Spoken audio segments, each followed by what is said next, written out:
guys. Hello, everyone. Hello.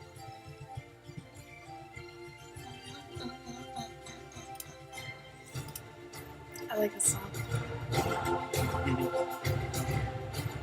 Epic songs.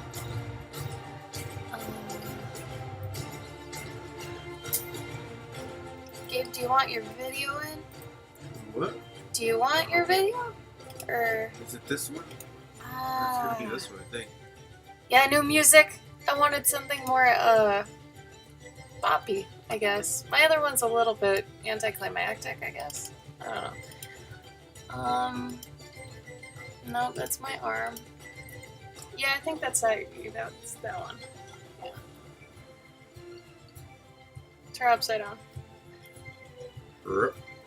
Oh, you're gonna have to move that because half of the. Put it where yours was last night. Yeah. Turn it more to your right, though.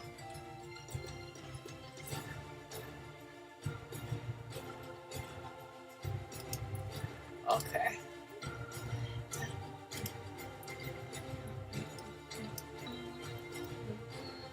How are you guys? Do your autofocus.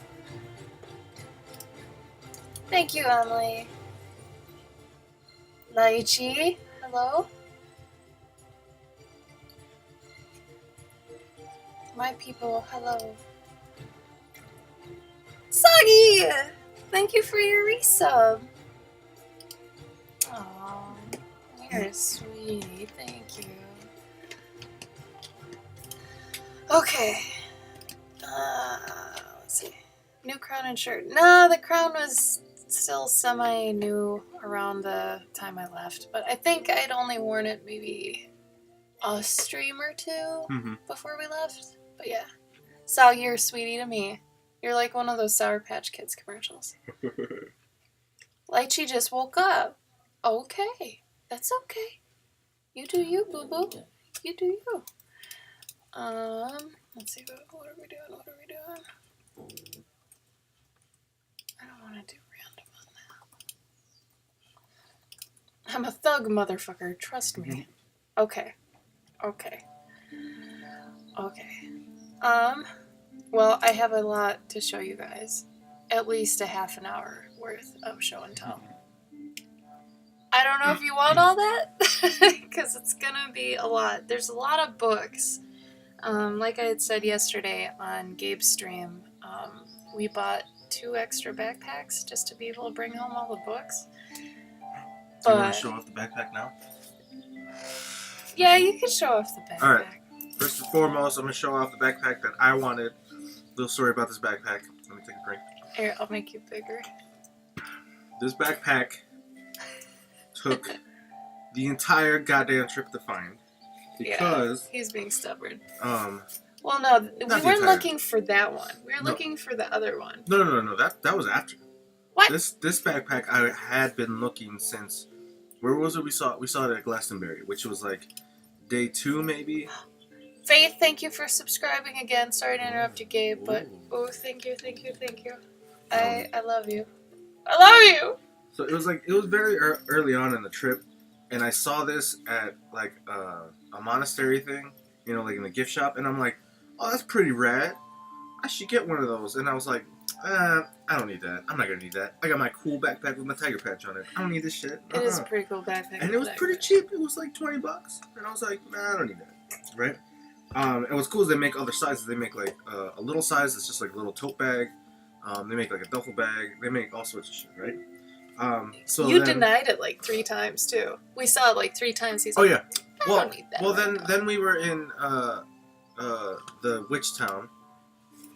Yeah. We were in the witch town and somebody had them, but they were sort of like you could tell like it was at like an antique market sort of thing, like where people just put up tents and shit, you know, and they just sell their like whatever used wrenches and shit. There was a guy selling used wrenches. It looked like he was just like a scrapyard like junkie. But anyways, yeah. And somebody had some, and I was like, I really should get one of these. I should get one of these because I'm probably gonna need it because this backpack sucks now. Because it's so fucking heavy. Because I'm carrying all my shit that I don't ever use. We use it. Yeah, we did sort of, but it was still the backpack's heavy as it is on its own. Yeah. And I was just carrying a bunch of stuff that I didn't actually need, right? And I was like, I should get it, but these are really dirty looking. Like they've been sitting out in the sun for like forever, and they were dusty and they just look like hot garbage. So I was like, nah, I'm not gonna get it. I'll find it somewhere else, right? After that day, I could not find it anywhere, right? And it took me like a few days to realize. I went on the website, realized that you can only get them A, in England, B, in specific locations. Like there was one store that had them in England, and we went to the shop, and all they had was a little tote bag, and He was so mad. I was so upset. So like, because I kept looking in gift shops, but nobody had them. And then I looked on the website, and it's like, oh, we're a very, eco-friendly, thing. Exclusive. We're very thing. exclusive, so we pick who we sell our shit to. And so I didn't, I think the day before we left, or the day before the event was over, right? Our camp was over. I woke up early ass in the morning, and I walked like a 30-minute walk to a bookstore that said they had them, but this goddamn bookstore was closing. Like it was like going out of business, closing. So it wasn't even open. All right. So I'm like, all right, great. All right. And all the other places that had them were gonna open till like 10, and it was like 8:30. So I'm like, all right, well, whatever. Gabe's doing this for a bag. For Keep that in mind. Fucking bag, right? Because I needed a bag, and so the whole time. After a few days, we're like, all right, we definitely need another bag. We're gonna need another bag because we got too much shit. So then we, there was one of the girls, one of the ladies in the camp. What the hell's her name? Acadia. No. She had the pink one. Key 2. Nikki. But in Nikki, she had one and it was super cute. It was like rose pink, right? And I'm like, we should get one of those. Oh, and also Lee had one, but it was like a baby one. It was a baby one. But they're like, man, and I kept seeing these like for like the past year. I've been seeing people with them. I'm like, oh, they're super cool. I like that patch. They're the. It looks really cool. Oh, Fjall. It's a super Sweden name. Yarn. Fjall. Mjolnir.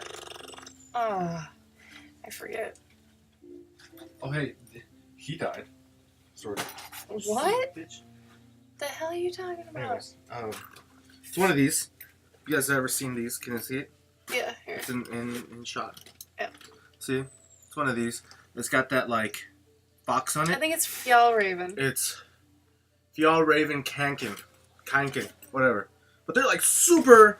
There's a lot of room in there, man. It's a great bag. They're really, really nice. It's expensive as shit. Yeah, it's they're a really great expensive. bag. So if you're gonna get one, like, you're gonna be paying a lot. Anyway, But- do you want to show him your Okay. thing? Get So on finally, with it. Finally, the Jesus. last night that we're gonna be there, we're running around. We got one of these bags. We went to like 3 different stores to get that specific 'Cause I color wanted that bag. because she wanted that color. And then I was like, I still need my bag. This is bullshit. I'm getting my bag, right? And so it was like the last store that we went to, and they had it, and it was like what was it like? They just sell kilts and like all this sorts Yeah, of it was Scottish. really, really weird. It was like a men's store that's just Scottish clothing, right? So they had like a bunch of cool Scottish shit. I don't know. It was cool. But it took us like until we were basically walking out the door to spot them because they were behind the door, like being hidden. Oh yeah, being hidden. They were being hidden. And all the other, the original one I wanted was this really cute one that had like, it was like blue and it had like dogs and shit on it. It was really cute.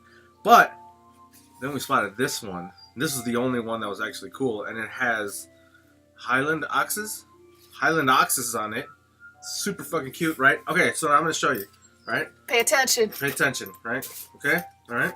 This thing is about the size of an iPad, so you know, or I guess it's 8x10. I guess. So you unzip it, right? Okay. That part that I just unzipped, okay, that becomes the pouch on your backpack. It's a whole fucking backpack, y'all. Look at that. That's insane. And it's got pouches for like water bottles. water bottles. And allegedly it's waterproof. It feels waterproof, It or at feels least water resistant. Water resistance, yeah. Yeah. It's got some cool things on the inside here. I haven't even opened it. How much yet. was it? It was still like $20. It was like 19 pound, I think. Oh It was yeah, about that's like 20 bucks. 25 pounds. I mean, it's, you know, it's not the best bag in the world, but man, if you just need a little bag to, like, you know, run around with, like, this is fucking perfect. It's fantastic. But anyways, you know, it takes like no time to zip back up. See, and then you just fold it up. You unzip this part. There. And it's just a matter of seconds. You've got it folded up like this. Yeah. Shit. Watch you rip it. Look at that. Incredible. Increíble. But anyways, That's insane. Thank you, Gabe, for show and tell of your bag. that was my bag. It's wonderful. Boom! Eco chic. Now I'm gonna put a link in the chat room in case y'all want to buy one. Okay, I'm gonna catch up in chat real quick. Is proclaiming your I am the coolest. Soggy thinks he's the coolest. What's new? Lonosaurus Rex is here. Oh Whoa. my god! Everyone, this is a friend from high school. Oh, neat. She says, Ashley, it is Lana P. I'm obsessed with you. So excited to be here. I'm excited you're here, Lana. I miss you. Oh my god, that's so great. I don't know what obsessed with me means, but I'm totally down with it.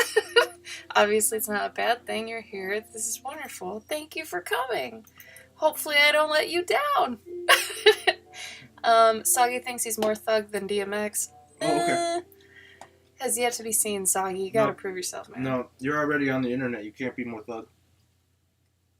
Oh yeah, DMX doesn't know how to Google things. There's a whole video about it. You really gotta Google that DMX cannot Google. Soggy says that backpack is not a backpack. Snaggle said backpack review. Soggy said that's a purse. Do you want to fight Soggy? Or do you want to wait till you see him in person? I don't know how. Throw fisticuffs. You're right. It's not a backpack. It's a rucksack. Damn! Those are English fighting words. He called you a witch. A vampire vibe? Damn it, really? Is it because it's silk? I've been wearing this one for many streams, Soggy. I'm surprised now you noticed this one. But I don't know, it's got billowy sleeves, you know. I don't know. I'm on theme. Like, whatever. Fjall Raven. They's cute. Oh, yes. Yellow. Cankersaur. Man skirts. Oh, yes. That was all lychee. What? Bunny. Did Gabo buy a man skirt? No, unfortunately. But he was tempted. He liked the idea of not having to pull down pants and that you could just flip something up and be done. I just don't like appropriating too many cultures. I don't know. Just do them all and then nobody can get mad at you. You broke lychee. Ray's here. Hello, hero Hello, of Ray. space. What the fuck just happened? Gavo's magical girl. He always was a magical girl. Keep putting the thing. Faith, I saw that your lizard is now a girl. Oh, Isn't awesome. it true though they can change their sexes, or am I completely insane? I can be completely insane. That is a valid answer. So let me know. I thought they could swap. Oh, Lana, I'm so excited you're here. That's so crazy. I hope you like my streams and come to them. They're pretty fun. I usually have a camera up for Gabe. He's okay. I don't know. Like, whatever. He's entertaining. I'm not usually on his, though. Like, he streams Mondays and Wednesdays, and I stream Tuesdays, Thursdays, so it's kind of off and on.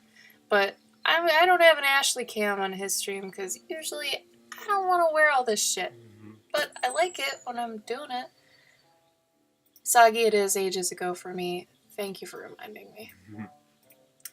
2 years, remember? Yeah, remember, I'm like 19, right? 20. Nope. Almost 32. You guys, I turned 32 in like, what, a month? Over a month? Actually, it's like 3 days and 2 months from now, actually. January. That's my birthday, it's January. You know, Soggy, it actually would be a purse if it had handles. Maybe they should have actually added handles on the zipped up part. That probably would have been smarter, actually. Well, I don't think it's like meant to be for that. Nope.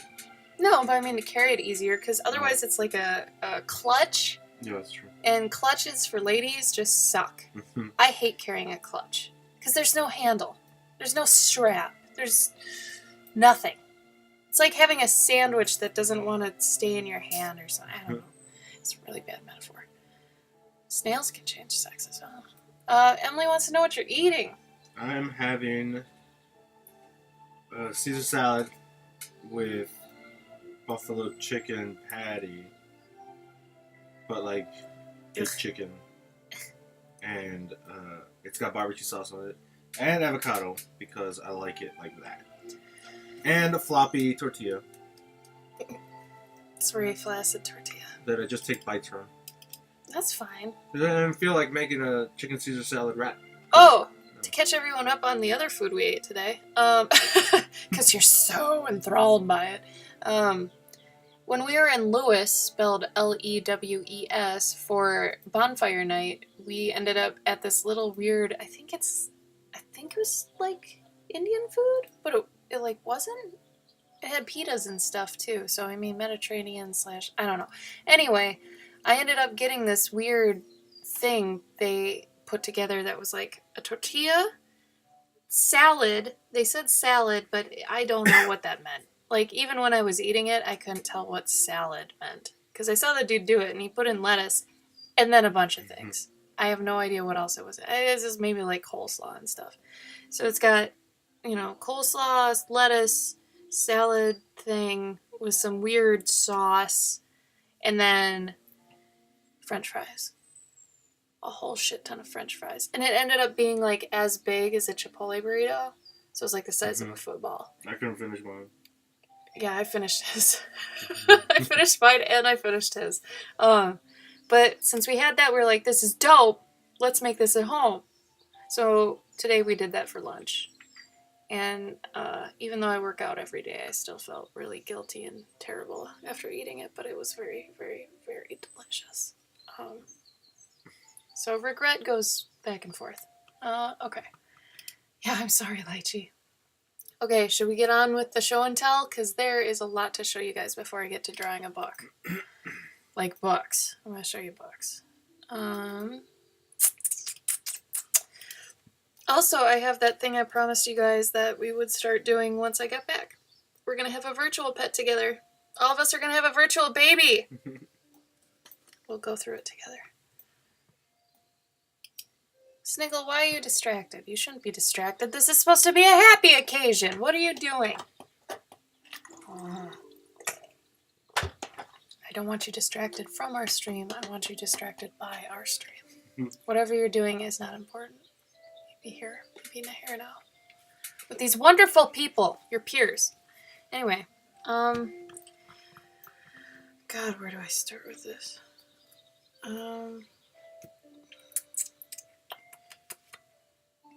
You're being fought. Are you being accosted by some spiritual force or something, man? Come on. Nightshade! Thank you! Thank you for the subscription. 2 months in a row. I love you, man. I can't wait to do your pet commission, too. That's going to be a fun one. I don't know when it's coming up, though. I think you said you didn't need it by Christmas, but you wanted to see it done on a stream, right? So, a little bit longer. What are we going to name the baby? I don't know. Because there's so many babies it could be that I don't even know. As I said before, I've completed one of these back in the day because I had to order this off eBay because they're not able to be found anymore.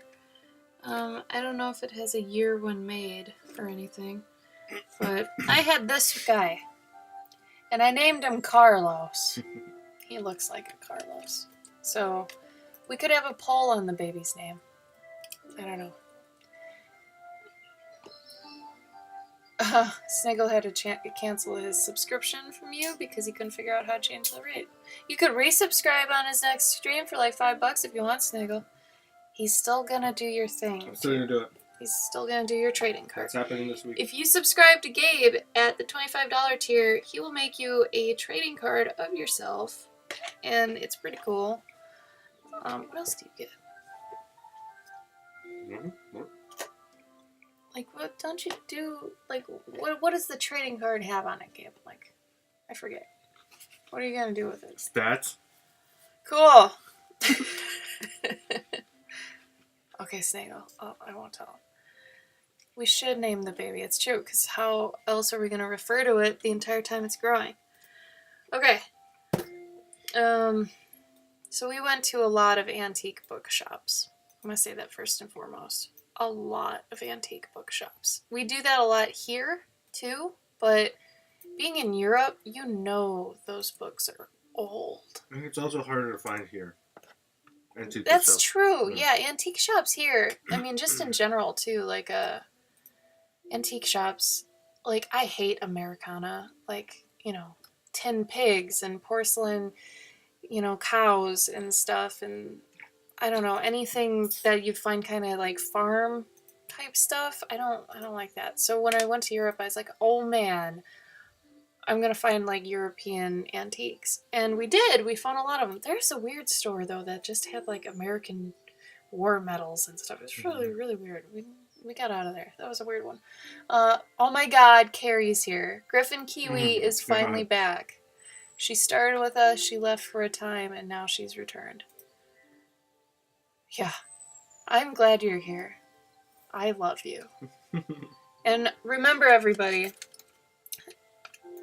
Hello Fortune still exists. If you have a question, just tag me and then say Hello Fortune followed by the question. And I will let you know what Hello Kitty misfortune will tell for your future.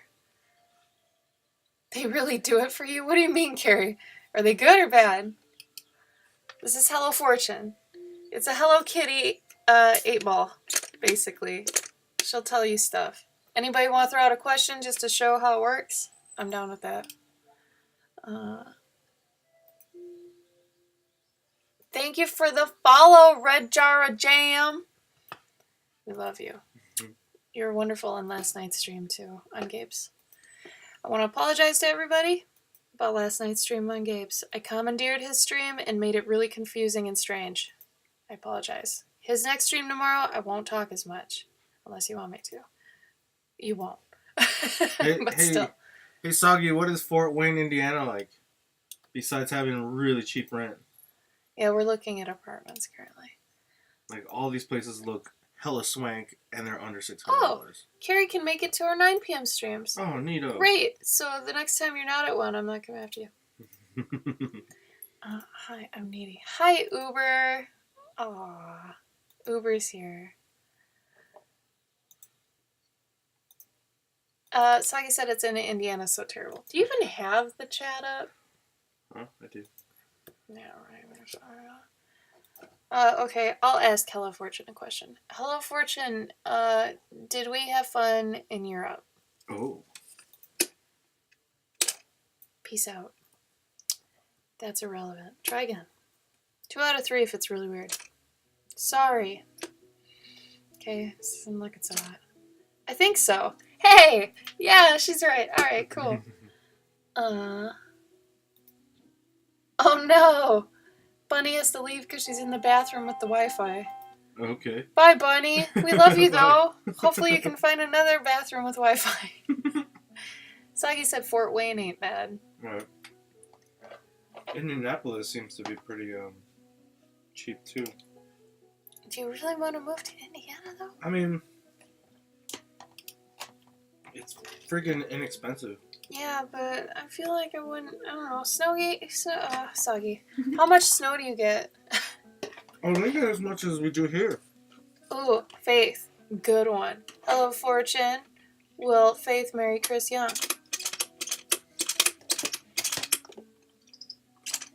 Not sure. That's a fair one. One for fun, though. I think so. Hey! Indiana's cheap everywhere, he says, because no one likes it here. Snow varies year to year. Snow varying meaning it doesn't show up, or it shows up in varying amounts. Less than you guys for sure, though. Because I still miss Minnesota a lot.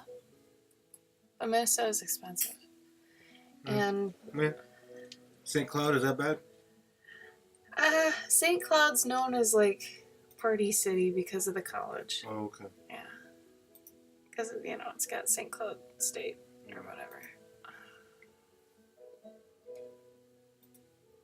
Okay, back to this stuff. So the books I got. I don't remember which books I got where. Also, do you have your card deck too? Yeah. Okay. Should I go to Weld instead of being at Ashley's stream? Honestly, I would even say go Weld instead of being here because I love your work. Could be. Sorry, that one didn't count. That wasn't a good roll. Sorry. I say do it. Fuck what she says. Go do it. If you want to. Oh my god. Carrie, show Uber your work. Show everybody your work. Your welding is amazing. While you do that, I'm going to try to get through this. Oh my god. I don't know how many. We went to like at least 6 bookstores.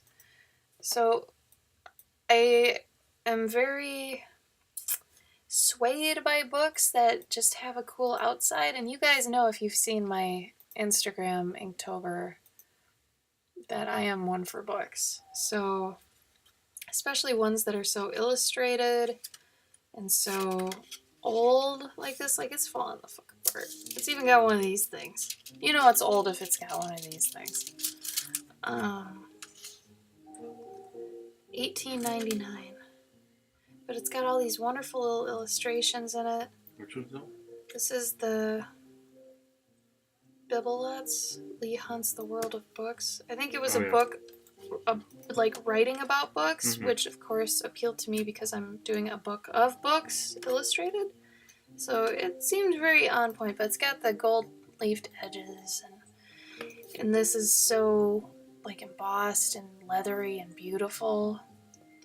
I had to get this one. And Gabe got an Alice in Wonderland book. Gabe got a couple like well-known books, like he got The Hobbit too, but they're really old copies with wonderful illustrations like this.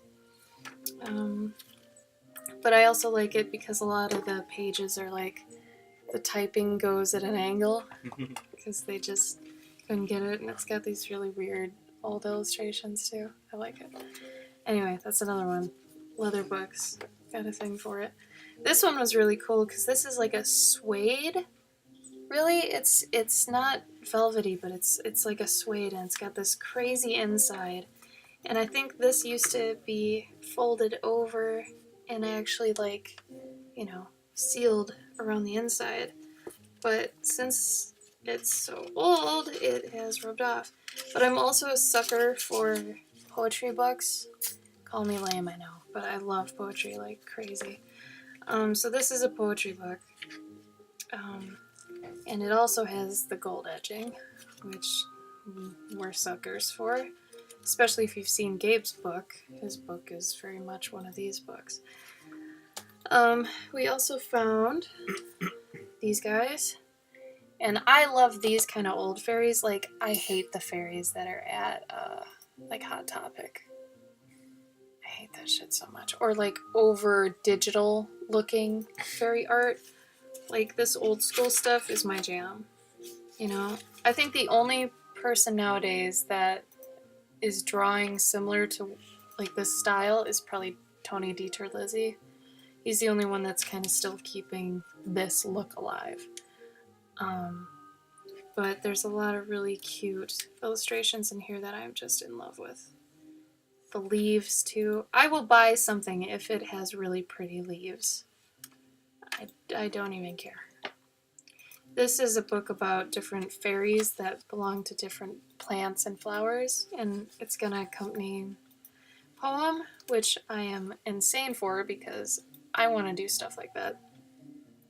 Like, my book of books technically is going to be the book on one side and a little poem on the other that tells about the book and its history, but I love this to death. It's not as old, obviously, but I just love it. These old, like, illustrations are just so beautiful. You know, little Mother Goose rhymes, sometimes a prayer or two. The other thing is there's prayer books, right?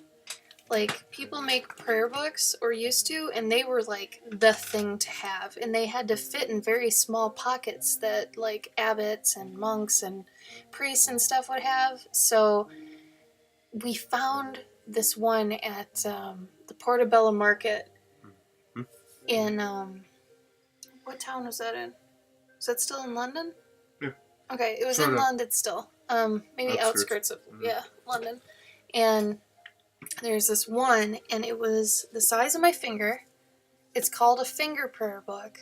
And if you look these up on like eBay, they're expensive. It was $300. The cover was ivory. And like I said, it was this thin and this long.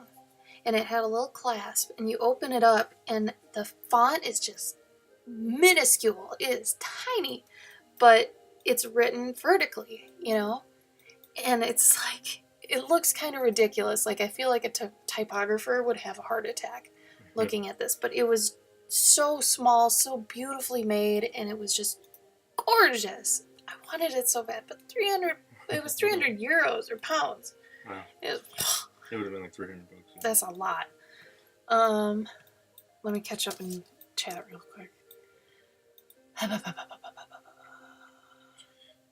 Hi, Wobbles. You guys have said a lot so far. Hold on.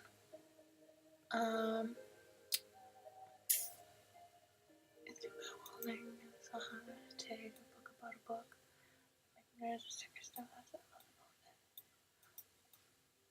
No, all the books aren't tiny. This is a big book. This one was hard to carry around just because it is so big. We also have a thing for tiny books. Gabe's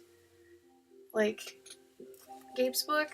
If you guys haven't seen Gabe's book and you want to buy it, go on his Etsy. But this is Gabe's book, and you can tell now why we bought the other books.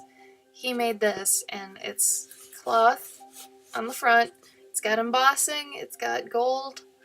And every page is a different story. So you can basically turn to any page, and it's a self-contained story with its own image to kind of follow suit. Bye, Faith. So how many are in here, Gabe? 100? 200? 100 stories. 100 stories. 100 illustrations. Micro stories. Yeah, so it's 200 pages then, right? Yeah. It's like 220 because I've got extra. Do you want to throw a link in the chat for this? Yeah, no, I did. Okay. So that's Gabe's book, so you can kind of see where we're coming from with what we like. Imagination Faith showed up. Oh, hey, Faith. Also. Just call her Faithful Imagination. Faithful Imagination. Hi, Wubbles! Yeah, Hot Topic fairies. I don't know if you know what I'm talking about, but if you look up Hot Topic fairies and like look at their shirts, I don't know. Anyway. Hot Topic has fairies. They used to. Okay, when I was in high school, Hot Topic had fairies up the ass. Oh, yeah. Fairies were on every shirt, and they were the ones that... Yeah. They were basically how goth culture was and looked, but with wings.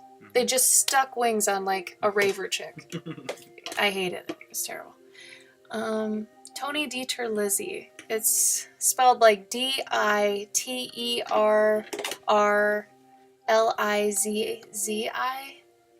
Pretty sure. If Google will correct you if you type that in. Dieter Lizzie. Just phonetics sounded, I don't know. I haven't heard of George MacDonald, I don't think. But this does sound familiar and might be the third time somebody's asked me and I've said no, and then they show me and I say yes. I might just not recognize his name ever.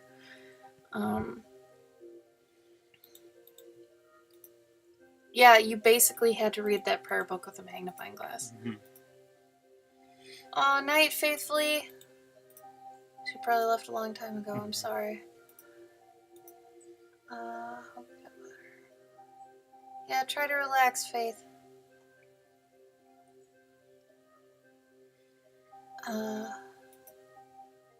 Yeah, the fairies with stockings. Hero Space. Yeah, Ray. Yes, you get it. Thank you. Another one we got. I think this was another me book. Obviously here. Hey, you do me a quick favor? Can you go grab those over there, those figures? Oh, Yeah, I don't know why I put them over there. I should have known it. But this is really cool. Lots of bird illustrations. I'm a sucker for that. And they're the old school, like, textbook ones. Where? Right there. Oh. And I really enjoy the different styles that are in here. Just have a, I don't know, pick a spot. But these are great. And it was also kind of pertinent at the time because we also went to a taxidermy museum, and we went to 2 taxidermy museums. The trip was amazing. The time we were in Ireland was just us, and we went to places we wanted to go to. But the rest of the trip was with a group. And Faithful Imagination, I don't think since you were here yesterday you saw this. Faith, I don't know if you're in our Discord either. If you want to be in our Discord, here's the link. But 3 things there. I just linked the Da Vinci sketchbook, which we took specifically for you guys to look at and see that even Da Vinci's sketchbook isn't perfect. It's missing a ton of, like, sketches on pages. He'll just draw something tiny and skip it and go to the next page, or super messy, notes everywhere. And he wrote everything backwards because he was kind of paranoid that people would read his stuff, so you'd need a mirror to read it. Then there's our UK trip album, which goes through going to the Eye of Ireland, and then when we went to England, our entire trip with that. You can see the yew trees. We went to Stonehenge. We went to like 4 or 5 different cities: Brighton, Lewis, Glastonbury, Avesbury, London. Like, it was insane. It was basically a new city every 2 days.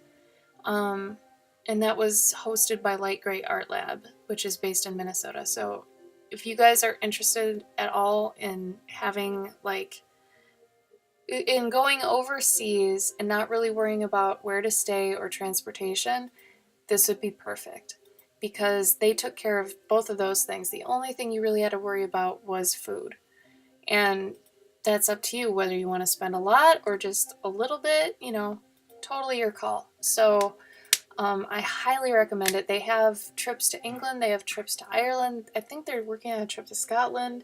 They have Iceland residencies, and the price is very, I'd say, fair, especially for all they're taking on. I think for each person for England it was $1,500. yes.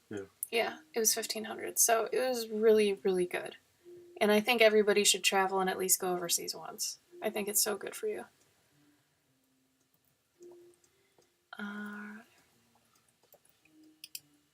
Lychee, that is I just looked up that clip from Penny Dreadful. No, that's not. We didn't go to that one. We went to the Grant Museum, and we went to the Booth.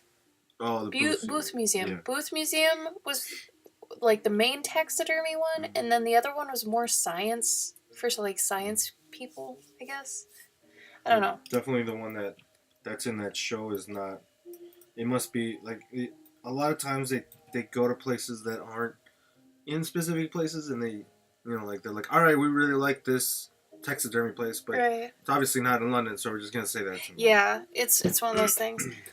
Faith, the Discord thing, you might actually want to start getting into that because Tim's gonna do it too for his stream, so you'll probably want to get used to that. It's a really great resource to just have a community, and ours is pretty busy for the most part. Would you guys say it is? Like, people are posting things all the time. It's for if you want to just share art without getting critique, or there's a section for getting critique if you do want that. There's stuff about, like, God, I'll read the channels here.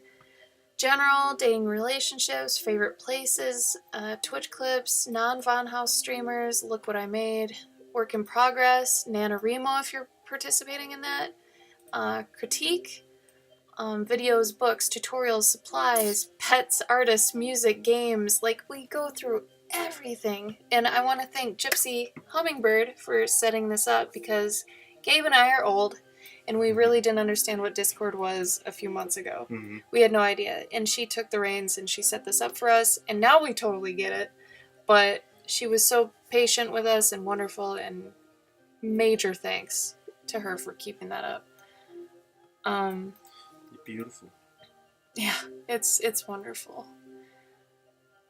It's worth it, I think, just for keeping in touch too when we're not streaming, you know, so like Friday through Sunday, if you guys still want to touch base and throw art in and maybe pose a question you want us to talk about the next stream, this is what it's for, and it's great. I think it's been a wonderful resource. Yeah, it's basically Slack, if you've ever worked with Slack, but for casual people and not work. I don't know. Mm-hmm. Gypsy is an awesome person, and I wish she was here right now. Let's see. I will go through this book since it's right here too. I got this book then at God. It was in Lewis. Yeah, it was the Bonfire Night Day. I love this. It's hilarious. This book is so funny. You'd think it's cute, and it is cute, but for the most part, it's got really funny things, and that's why I bought it. These fairies are jerks. Like, they're total jerks. And some of the commentary in here, I'll try to find you guys the one that kind of sold me. But, like, they screw around with bugs and stuff. Plus, I really like these sweeping giant shots of, like, just a ton of stuff happening. I really want to make something like this. We started to with our 365s. Basically, yeah. Yeah, but that kind of fell off as a house we were trying to do it. These fairies getting crunk off some leaves. He's playing with the beetle. Like, look at this. He's so mean. Teasing a butterfly. I love it, though. Like, I love it. It's dorky, but I love it. This jerk doesn't know how to lay on a bird. Like, what are you doing? Don't you guys do this every day? Elf teaching birds to sing. They say elf, but it's a fairy. This one. Rejected. Harsh. Super cold, bro. This girl's just like, no, I don't want it. This one. An intruder. It's like this fat kid in a nest. Racing snails. This is great too. I was gonna do a mouse one similar to this, but once I saw this, I was like, damn, that is cool. Jousting tournament on grasshoppers. Totally down with that. But, like, it's just got a lot of really cool things in this. I love it. This one's creepy. Yeah, here's another one. He finds her, and this is the consequence. She runs away, and this is his condition. Like, what does this even mean? Like, this is so weird. Maybe it's saying we're playing hard to get. I don't know. I also just love the silhouette of this entire illustration here. Like, there's so many shapes, and I adore it. And what's really weird is there's if you guys are looking at that UK book or album that I put in there, these are in there. I thought that was cool. A lot of the plants and stuff I was finding that we don't have, and the UK does, are in a lot of their books and stuff. And I noticed that, and I was like, well, that makes sense. Also, a couple of the figures I got this cool owl on books. If you guys have seen my one print of the owl reading books, you can understand why I grabbed this one. It was £8. So what is that, like $12? Something like that? Yeah. $10, $12. Anyway, it's very heavy. It's paperweight. I got these two cute Taito owls. They're also a figure, but this is £5. And I think, I almost think the British people, like, count on us to misread the prices, because every time I saw this, I was like, oh, it's $5. Whatever. What was that, like $6, $7? I don't know. Like, it never truly hit me that it was completely different. Anyway, my favorite figure I got is this one. Look at this beast. It's got mice. It's got my favorite leaves that I love to draw. It's got mushies, okay? And they're cute little deer mice, and they're collecting acorns. This sums up who I am. I adore it. But it was only like 15 euros, something like that. I don't know. But I have to look up if this is rare or not, because I would love to have more of these. I don't know if you guys can see it better or worse on here, but this is who I am. And then back to a couple other books. I'm trying to go through these quickly because you guys are probably bored of me talking about books. This is another one that I actually thought was really ahead of its time. The art is very ahead of its time. The expression and stuff is reminiscent of like early Disney. Like, look at this exaggeration. Like, it's great. The shape work, the motion, the expression. It's wonderful. I think it's about cheating, but regardless, like, look at this horse. This is so good. Like, I can't believe this style for when this was. Oh, look at this. Look at this shape. So good. So good. And this expression, I love it. I was so impressed by this one. How much was this? £1. Mm-hmm. You're kidding me. So yeah, I was going crazy. Also, big fan of this one. Look at how cute this shit is. I can't even stand this, how cute this is. This was $4. £4, whatever.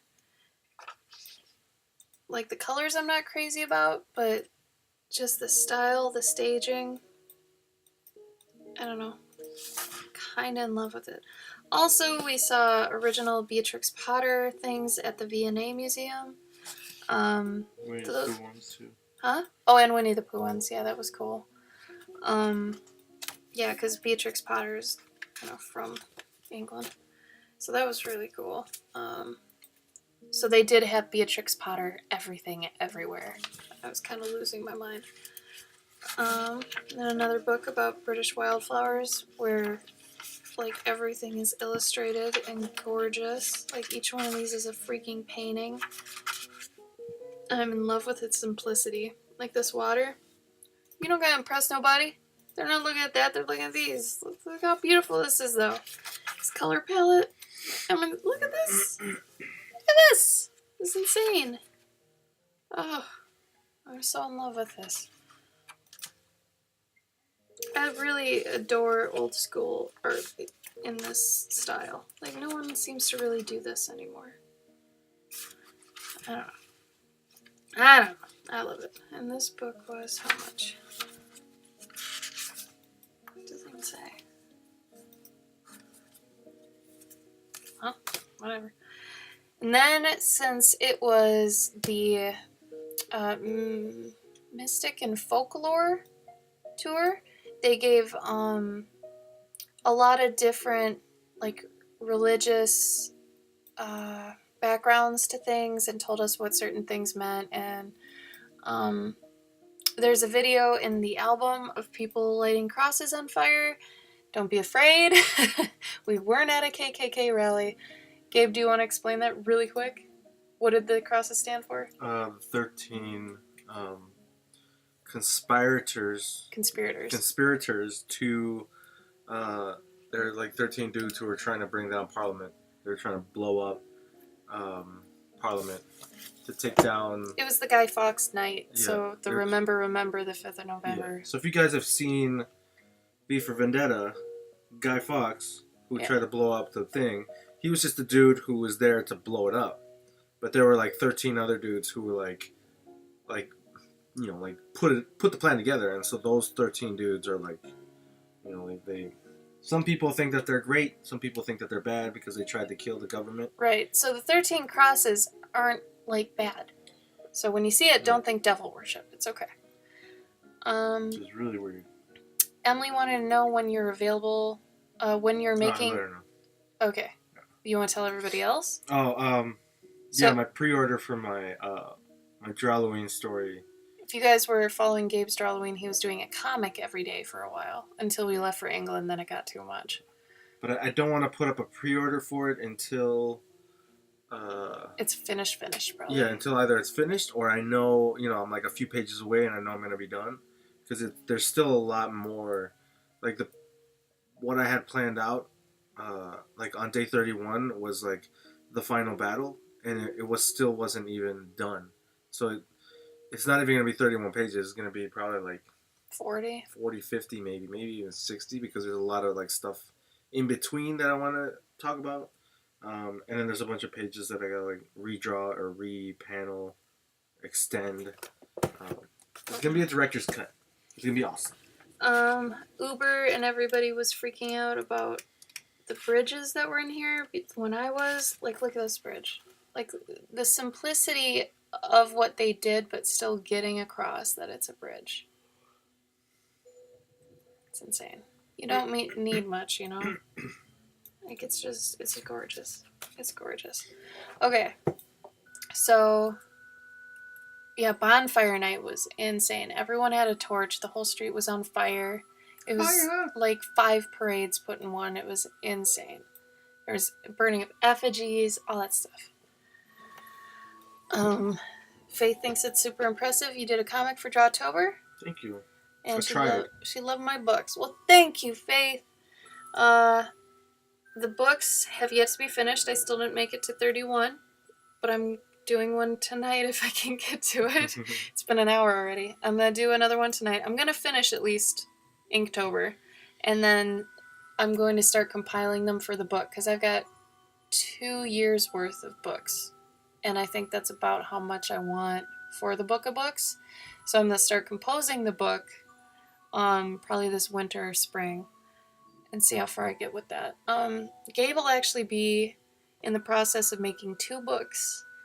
Do you guys remember his Kids with Robots series? We're going to probably have that before we even have his comic ready. Yeah.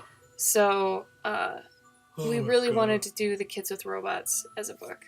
Yeah. So we're going to do that. So much. Faith, we're going to get to the baby in a minute. I'm going to finish showing off these things. So we went to a lot of occult stores too. Like I said, they gave a pretty even amount of time to every religion. And then because mystics and folklore they're hand in hand, and every place there is very pagan and very ancient, and it goes back before a lot of Christianity and any of the other newer religions. You know what? All my life I thought pagans were like devil worshippers. No, they're not. They're just, it's nature based. Yeah, and it's like, no, we just pagans are like, no, we just like the earth, and we feel connected to the earth, and we pray to the earth, I guess. Sort of. Right? Yeah, I mean, either way, it's just more about earth and nature, and that nature is its own force and not a intellectual being, that sort of thing. It's just weird to me that all my life. So we probably went to 4 different places that were like that. And one had to do with Aleister Crowley. He was a magician. Then there were a couple other places. We ended up having a palmistry class, how to read palms. Mine was incredibly accurate. It was so scary. An example here. So this part blew my mind. So your non-dominant hand is technically the life you would have had. Your dominant hand, with all the lines on it and all the markings and everything, because every marking means something different. Your dominant hand tells you the choices you've made. This is what choices would have been. So on my non-dominant hand, for my lifeline, I've got these 2 different branches, right? And if you guys recall, I used to be married, right? And they're both very, like, I don't know how to put it, just very prominent. Like, they're very deep, both of them, right? This one and this one. See, it goes up and then branches into two. On this side, the same thing, except this one is filled in and this one's faded. And to me, that's crazy because it ended up being something about your love life, and that, you know, I ended up taking a different path than I was supposed to. Do you remember the fingers? Oh, the fingers were crazy too. Well, the finger, like whatever, wherever you're, like this is like, you're like up to the preteens, and then I think this is up to your preteens, and then this is like your teens to like your your late 20s, and then your 30s, and then like the rest of your life or something. Yeah. So like the breaks in my line were like, it was telling like when you started being more independent as a person. Mine, like, there was a thing about like when you broke off to kind of be your own independence, like when you stopped listening to your parents, when you got to an age where you're like, yeah, I'm gonna go live my own life. For most people, it would show a little bit like into their teens or late teens, early 20s, and then it'd break, and then they'd be like, oh yeah, that's about when, you know, I went to college or this or the other thing. Mine, I never followed my parents, and that's insanely true. Like, I've always been my own person. My parents have never had any weight in my life, so it was stupid accurate. We also learned our birth card and our soul card for tarot readings, and I think I put those pictures in there too. Stupid accurate. Like, it scared me pretty damn good. Usually I don't put a lot of weight on this stuff, but that blew my mind. I mean, you saw it too. Mm-hmm. Oh yeah, my cards were very accurate as well. It was really, really weird. But I feel like there's something to do with the way that we are designed as humans and the time of the year that we are born. Yeah. That like dictates like how our chemicals are like. Like there's science behind it. Yeah, like because of the phases of the moon and like the tides and shit. The polarities of like the Earth and shit, like like we're if you're born in September, you usually are like a lot of other September people. So to wrap this all up, I told you it would take a while. So I got the book about druids, because I feel very connected to trees. And if I were to do any sort of... Oh, I turned right to Clover. Like that. If I were to do anything, it would have to do with trees and creating herbs from trees and, like, looking into what trees mean and stuff like that. I really can't get behind Wicca. That stuff's bad. All the Wiccan books that I was reading, they're very selfish. And it's really sacrificing other people's happiness for your own. All those spells are really not from a good place. Like, it's not good. Like, it'd be the sort of thing, like, make someone fall in love with you. And they were just selfish and shallow things. I didn't like that at all. Let's see. Yeah, so, like, in this case, clover tea is mixed with chaparral for cancer therapy.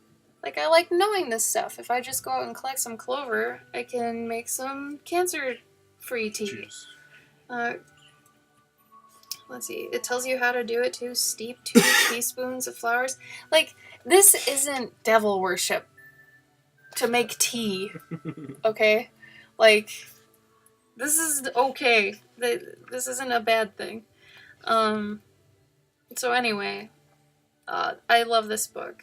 It's wonderful. It goes through all the trees, and I love trees so much, and it tells what they all do, what they mean, what they can help you with, stuff like that. So it's a really good book. And then the lady that did the tarot class for us, she had her own book, and we bought it off of her because, like, I don't know, I felt this weird connection with her, just that she was older, she had been experienced with her tarot cards, she knew her shit. Mm-hmm.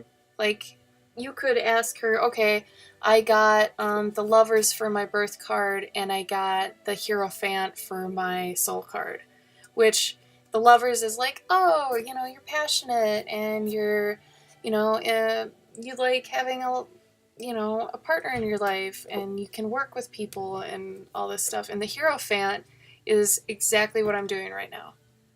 It's Twitch. It's so weird. Like, all that shit was so weird. But anyway, she was so good and articulate and intelligent that I had to get her book. And we had also gotten a free set of tarot cards from the people that were running the thing, which was very nice. And they're the old version, which has like the original art from the original tarot cards. So in each tarot card, we found out everything on here is purposeful. Okay? Everything has a reason, a meaning, like the fact the dog is warning him, like the fact he has a bag, the flower, every little piece. So if you ever wanted to make your own tarot deck, you'd have a lot of research to do. So my cards that I got, I'll just show you guys real quick, because I thought it was interesting. And the Devil card isn't a bad card, honestly. It stands a lot for power and getting away from your vices. Like, each card has a good meaning and a bad meaning, depending on how it's laid out. This is actually the bad card, the Tower. It can mean a lot of bad things, like instability, you know, that storms are coming, all that sort of stuff. The death one. Death, everyone thinks, like, I'm gonna die. Yeah, the death card's not bad either. Like, a lot of this stuff is misrepresented. Mm-hmm. So, my birth card was this, and my soul card was this. Your birth card you figure out by adding up your... Oh, I actually wrote those things down. Your birthday? It's like you add up your birthday and then the number that you get. Yeah, you write down... Because it's like... So you take... 1 plus... Like, I'm January 17th, 1986. It'd be 1 plus 1 plus 7 plus 1 plus 8 plus... Or, sorry, 1 plus 9 plus 8 plus 6. And then that equaled, I think, 32. And then you do 3 plus 2. And I got 5. Actually, that was for my soul card, I think. But then for other people who get, like, above 10... Yeah, then you had to, like, divide it. Yeah, but after she... she, like... We would pull the card, and then she'd explain each card. And when she's explaining mine, it was just insanely on. Mm-hmm. Like, I couldn't even believe it. It was so crazy. And it was one of those things where it's like, you know it's not going to work for everybody, you know? Math, you lost her. Like, can't do math. Gabe, you should take a picture of your notes and maybe put it in that album. Oh, yeah, I should.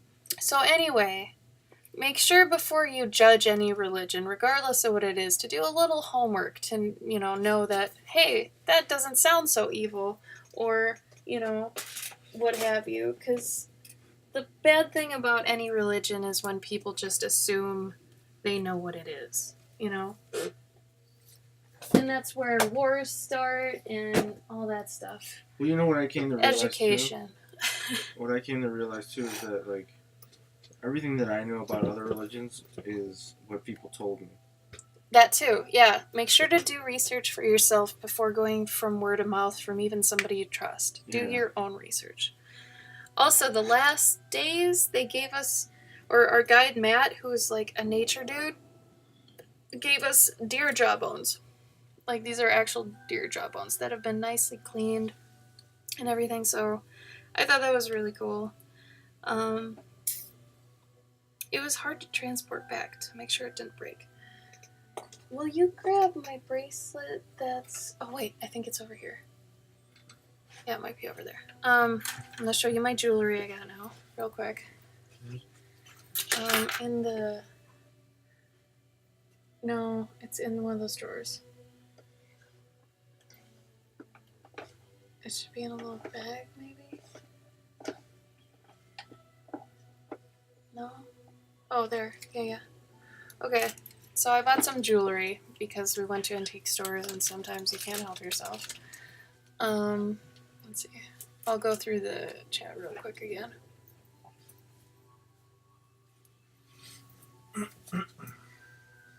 Carrie asked if the palm readers got some stuff wrong, or was it crazy accurate? The thing was, there was no palm reader. We were being taught to read our own palms. Yeah. So what we were reading was basically like we had a little diagram that was telling us what each thing was, and we were looking, and it was just crazy accurate.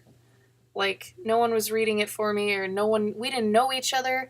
However, there were some times, like at the end, once we learned what everything was, we did like a 2 to 5 minute reading of another person's hand, just trying to remember what we remember, because like each section of every finger means something. Every finger means something. If you have like a little whirlpool in this part of your hand, you're partially psychic. If you have any of your lines that make a triangle, you're partially psychic. Like, and psychic doesn't mean you see visions and shit exactly. I mean, it could, but it's more like you have this innate sense to feel things around you. Like if somebody comes in a room and they've had a really bad day, you'd be able to sense that sort of thing. I kind of think I have that. It's like that. I think the tarot lady was saying, but it's like we're born with sort of a sixth sense that we lose Because of media, because of conditioning. Your parents, like in school, and Yeah. you get conditioned out of. Or like religions can brainwash you, stuff like that. But everything on your hand means something. Even where your fingers break. Right here. Like this amount of space. Stuff like that. Everything means something. It's awesome. I mean, even just look up palmistry for fun, and try it on yourself. It's just fun. And if it's accurate too, awesome. And that's the thing, like I've never seen anybody that didn't find it to be accurate, but also it's like you can find a picture in anything. Mm-hmm. Like you can stare I'm at a usually piece of toast. super critical about this type of stuff, and that's why I feel it was a little weird, because it was so accurate. Sagi says European shopping trip is what I'm getting from this. So, yes and no. The nice thing about this whole thing was probably for maybe 9 a.m. till 7 p.m. every day, we'd go somewhere, we'd get the history of the place, we'd get to explore it. They'd be like, okay, meet back here in 2 hours, we'll have lunch together. We would do that, and then we'd be set free again, and then we'd all meet at the same place again to go back to the hostel or the hotel. Then at night, we got to do whatever we wanted. So there was a lot of freedom in between there, and Gabe and I went to so many places. And over the course of 3 weeks, you buy some stuff. And especially if you're antique snobbers like us, we like that. I don't know. There was that art store that we stopped in just by chance. Oh, their art stores don't have Prismacolor at all. Uh-huh. They were offended when I was like, do you guys have any Prismacolor markers? And the guy at the desk was like, no. You're not going to find those anywhere in Europe. She was asking, like, a lady, like, if they had any. And the dude, like 15 feet away at the cash register, like, you're not going to find any of those at any... Like, he was offended I even asked. Yeah, any store in Europe. And we're like, okay. Whoa, all right. Hi, Cass. Hey, Cass. But what's great, no, there was that one that I peeked into, and it just looked like, oh, we just do frames for paintings or posters and shit. Yeah. But I looked in there, and I'm like, yo, that's paints. Yeah. So I was like, we gotta go in here. And you found those metallic paints in there, remember? Yeah. Yeah, and I got this sweet ass, like, it's like it's called Art Graph. Yeah. It's a sweet ass little, like, thing. I don't know what to call it. It's like a cube. But it's like like an art stick. It's very the pigment is crazy because it's like coming off on my fingers right now, but it's water soluble. It's like powder, right? It's like a stick. It's almost like a chalk stick. I imagine people use it for, like figure drawing. So I'm gonna mess with that maybe this weekend or something. It's super cool. It looks really nice. Gabe's commandeering my stream tonight. Sorry. So we bought some stuff, but I'm gonna go through the chat again real quick. Oh, the art store, the big art, their Blick is called Cass Art. It's true. Yeah. We thought of you, Cass. Satanists are basically just about embracing your primal instincts. Mm. Like the fact you want to have sex, go have sex. If you want to eat in abundance, go do it. Like Satanism is basically about embracing being human and just listening to yourself. So it's not really about the devil. Yeah, Wiccans, pagans versus Wiccans is different too. Remember that. Pagans is a blanket term where Wiccans is more specific. A lot of Wiccan magic has to deal with yourself and getting things for you. And that's where I don't agree with it. Because, you know, it's one of those, you cast a spell and it comes back at you times 3. Because usually it's like, you know, if you pray or do a spell for like skin and you get good skin and it'll come back at you eventually that you get worse skin, but for a time you had good skin, so I don't mess with that crap. It can be really, really bad. Thank you for the follow, Noin. Thank you.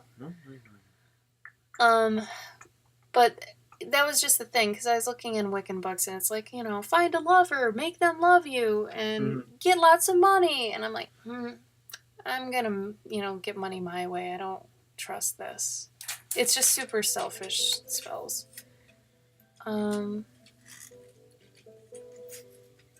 It's just Soggy, I challenge you to go look it up, though. I mean, just for fun. I didn't believe the tarot palm reading thing either, I'll be honest. And I think some days it can be incorrect. But, like, how you feel, the time, the place, things happen for a reason, that sort of thing, you know. Just do his birth card right now. Yeah. Your palms say you suck. Pillow Princess, Bareback, Silver, oh, they're fighting now.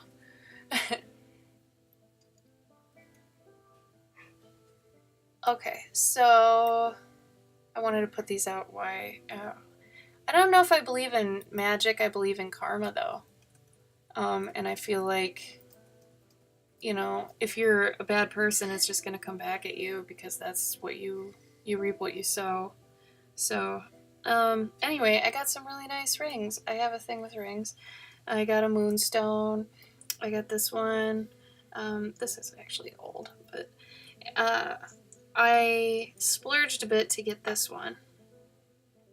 This one has, you guys know me, the leaves I like, and it's in 10 karat gold, but it wasn't too expensive. But anyway, not usually a gold girl, but this was good. This one's an owl. I thought that was cool. Hey, Cass, that means you're somewhat psychic. She's got the triangle. This one's I can't remember if this was an opal or a labradorite. I found a lot of this sort of stuff, and I collect these leaves. I have a whole drawer of these that I collect in America. So when I found this one overseas, I was losing my shit because usually they don't do this interlacing of, like, you know, the leaf kind of decaying. So when I found this, I lost it. It's a brooch. So I ended up getting that. This was cool just because of the detail on these tassels. And it's also a pin, but it's old Victorian. It's gold casted silver. Had to get that. And then willow leaf bracelet. Come on. I had to do that too. I actually think it's pearl inside of the gold. Anyway, these weren't very cheap. But they weren't expensive either, like as far as that goes. But I am very pleased with my purchases. I think these things are just absolutely gorgeous. And like things I can't find here, you know? And every time I was like, Gabe, this is too much money, he'd be like, yeah, but are you going to find it at home? And of course my answer was always no. Because we go antiquing, you know, we find things and we know what's out there. So, no. Also, I got this dope metallic paint from this Robertson and Company. We went to another art store. I haven't seen metallic paints like this. and they had a whole spectrum of different colors of these. So I'm excited to use this. It was kind of shitty getting it through customs though, 3 times. I have the whirlpool pattern, actually, Carrie. You're not going to be able to see it because the whirlpool is actually like a fingerprint. You know how your print has the like little lines? I have it right here. And like I said, you're not going to be able to see it. I don't think I have the triangle because I would if this finished the line here, but it doesn't. So I don't have that. I almost have that. But I have the whirlpool. And then there has to do with moles on certain parts too, which of course I've got 1,000,005 moles. But anyway. Okay. So that was the stuff from the trip. I don't think I missed anything. Now we're on to this. Do you guys remember me talking about these things? We're back to America now. Europe's over with. You know, if you want to see that stuff, it's in the announcements area of our Discord if you want our trip and stuff. I was going to open this up, and then all of us can raise a virtual baby together. The thing with this one that's different than other Tamagotchis is you raise it, and as you're raising it, it literally raises, and then once it gets to the top of this tube, it opens, and you get the little guy that's inside. So sadly, this poor thing has been trapped in here for many years, and I feel really bad. She's gonna be super upset. It's gonna be mad at us. So I'm gonna open it. It's not Japanese. No, the original one I bought was actually from Target years ago. Years and years and years ago. The thing I am worried about, though, is that the batteries are dead. So if the batteries are dead, I'm going to try to wake it up. But if the batteries are actually dead, I'm going to have to go buy more. And then maybe Thursday on that stream we'll do it. But like I said, I can't tell if it's dead or not. But like, I'm opening it for the first time, so you guys know.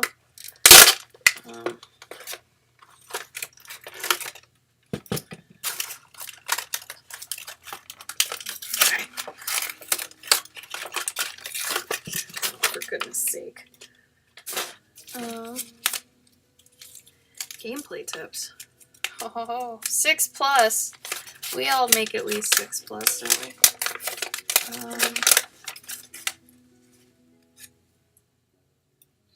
Time spent on dedicated gameplay and skill level will affect the length of time it takes to open the tube. Tubes will open when Mymebas are fully grown. They put grown in parentheses. Oh, okay. Oh no! When the battery is low on it, and it has a battery's low thing, battery replacement must be done within 2 minutes or game progress will be lost. So it's like your thing's dying and you have to like, I have to save you! Oh my god! You're gonna die! You have 2 minutes. Save your Amoeba. It's like a Nintendo game where you have to like figure out the puzzle before 2 minutes is over. Basically. Oh, 2008. So basically, these are 10 years old. Press any of the 3 buttons to turn on. Yeah, see, this is the part where I feel like the batteries are dead. Gabe, do you have your little eyeglass screwdriver? Is it dead? I think it's dead. Yeah, we're gonna have to probably, because usually there's that little strip of plastic right it's not there. That you pull out. Yeah, it's not there. What Let me see find your screwdriver Does though. it say? It usually says the battery number. I mean, this is 10 years old, Gabe, so. It's what? It's 10 years old, so they might not have been doing that yet. No, they used to do that like in the 80s. Oh, well, they don't do it now. Oh yeah, we could take bets on which one it is.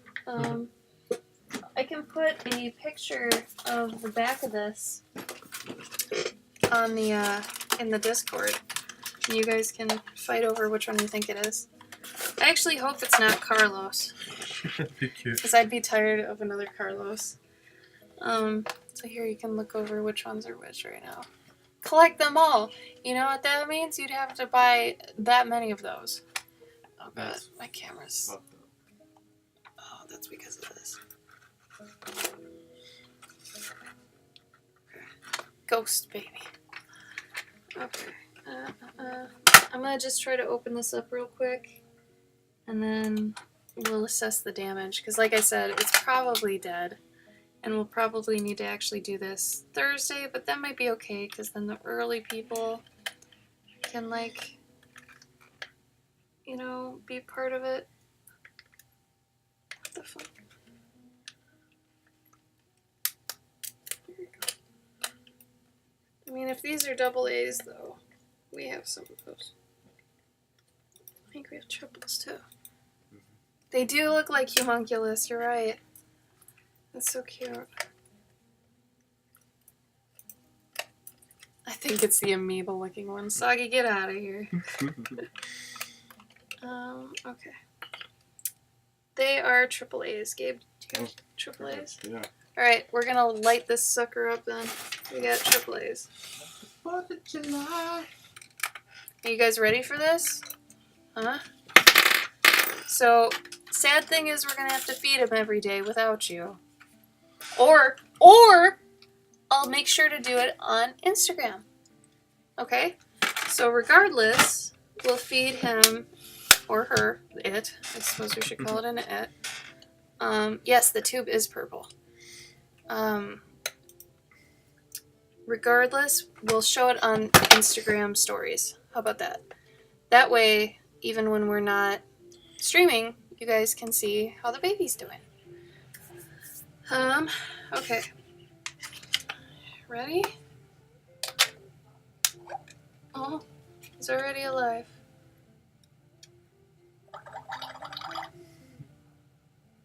You see this okay? So it's telling me to move up this part. And if I remember right, that was to look at their environment, because technically they're in a test tube. So if you move it up... Oh, unless it's actually done. Hold up. No, I want to reset you. I'm scared of this. I don't want it to be actually done. So maybe it died right before somebody was going to do it. Let me reset it. Do you have a pen? Pencil. Something very thin. Maybe like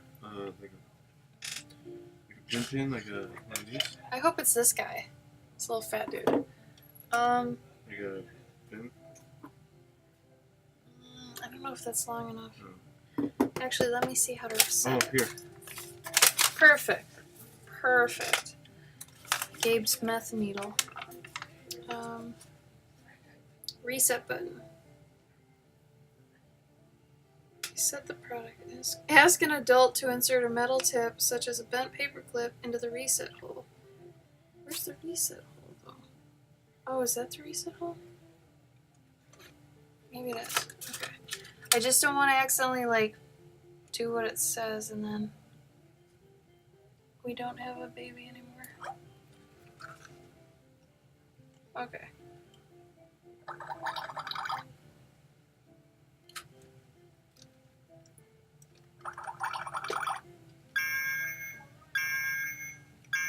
Okay. So yeah, that's the gem at the top. I don't know why it's telling me to do that. Okay. I don't know what that means. Stop it. Oh, he kissed it. Oh my god, I'm gonna have to read this.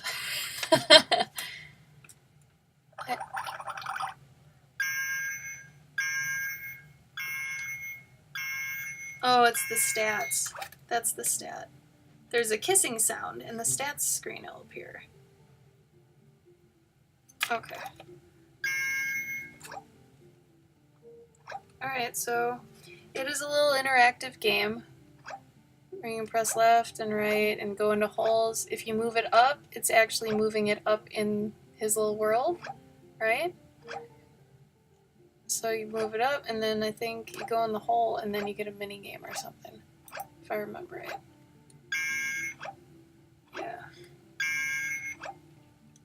Can you press enter?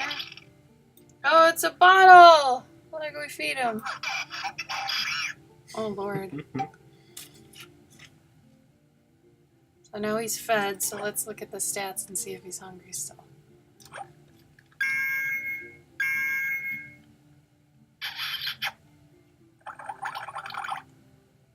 We fired up the baby, Faith. Okay, so these are going to be all of the evolutions once he starts growing up. But for the moment, this is what we got. So the top of it is checking stats. That's what the heart is. And then all these other things, I guess he farted. You go over to a certain hole, initiate it, and something happens.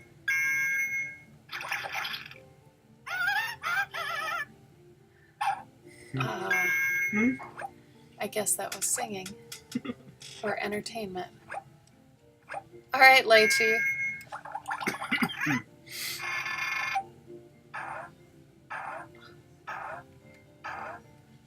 Oh, this one's a pinball game. Apparently. A really lame one. Really lame pinball.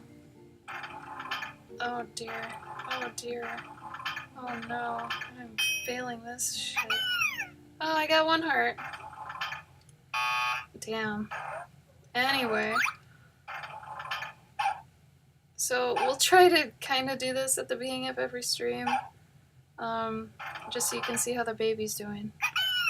Oh, he's happy. That's okay.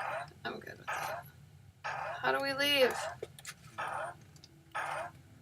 Maybe I just get 3 turns.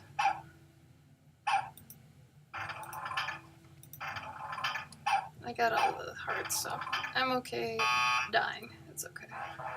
Uh-oh. I got all the hearts, I thought. Maybe I missed one. Anyway, so this is the baby right now.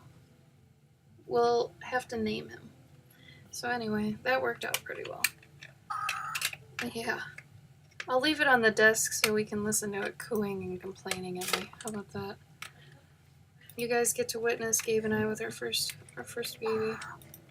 How about that?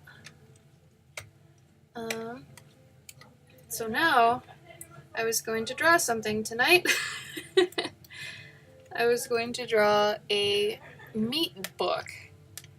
Since I haven't done something organic like that for a while, I was thinking of doing a meat book.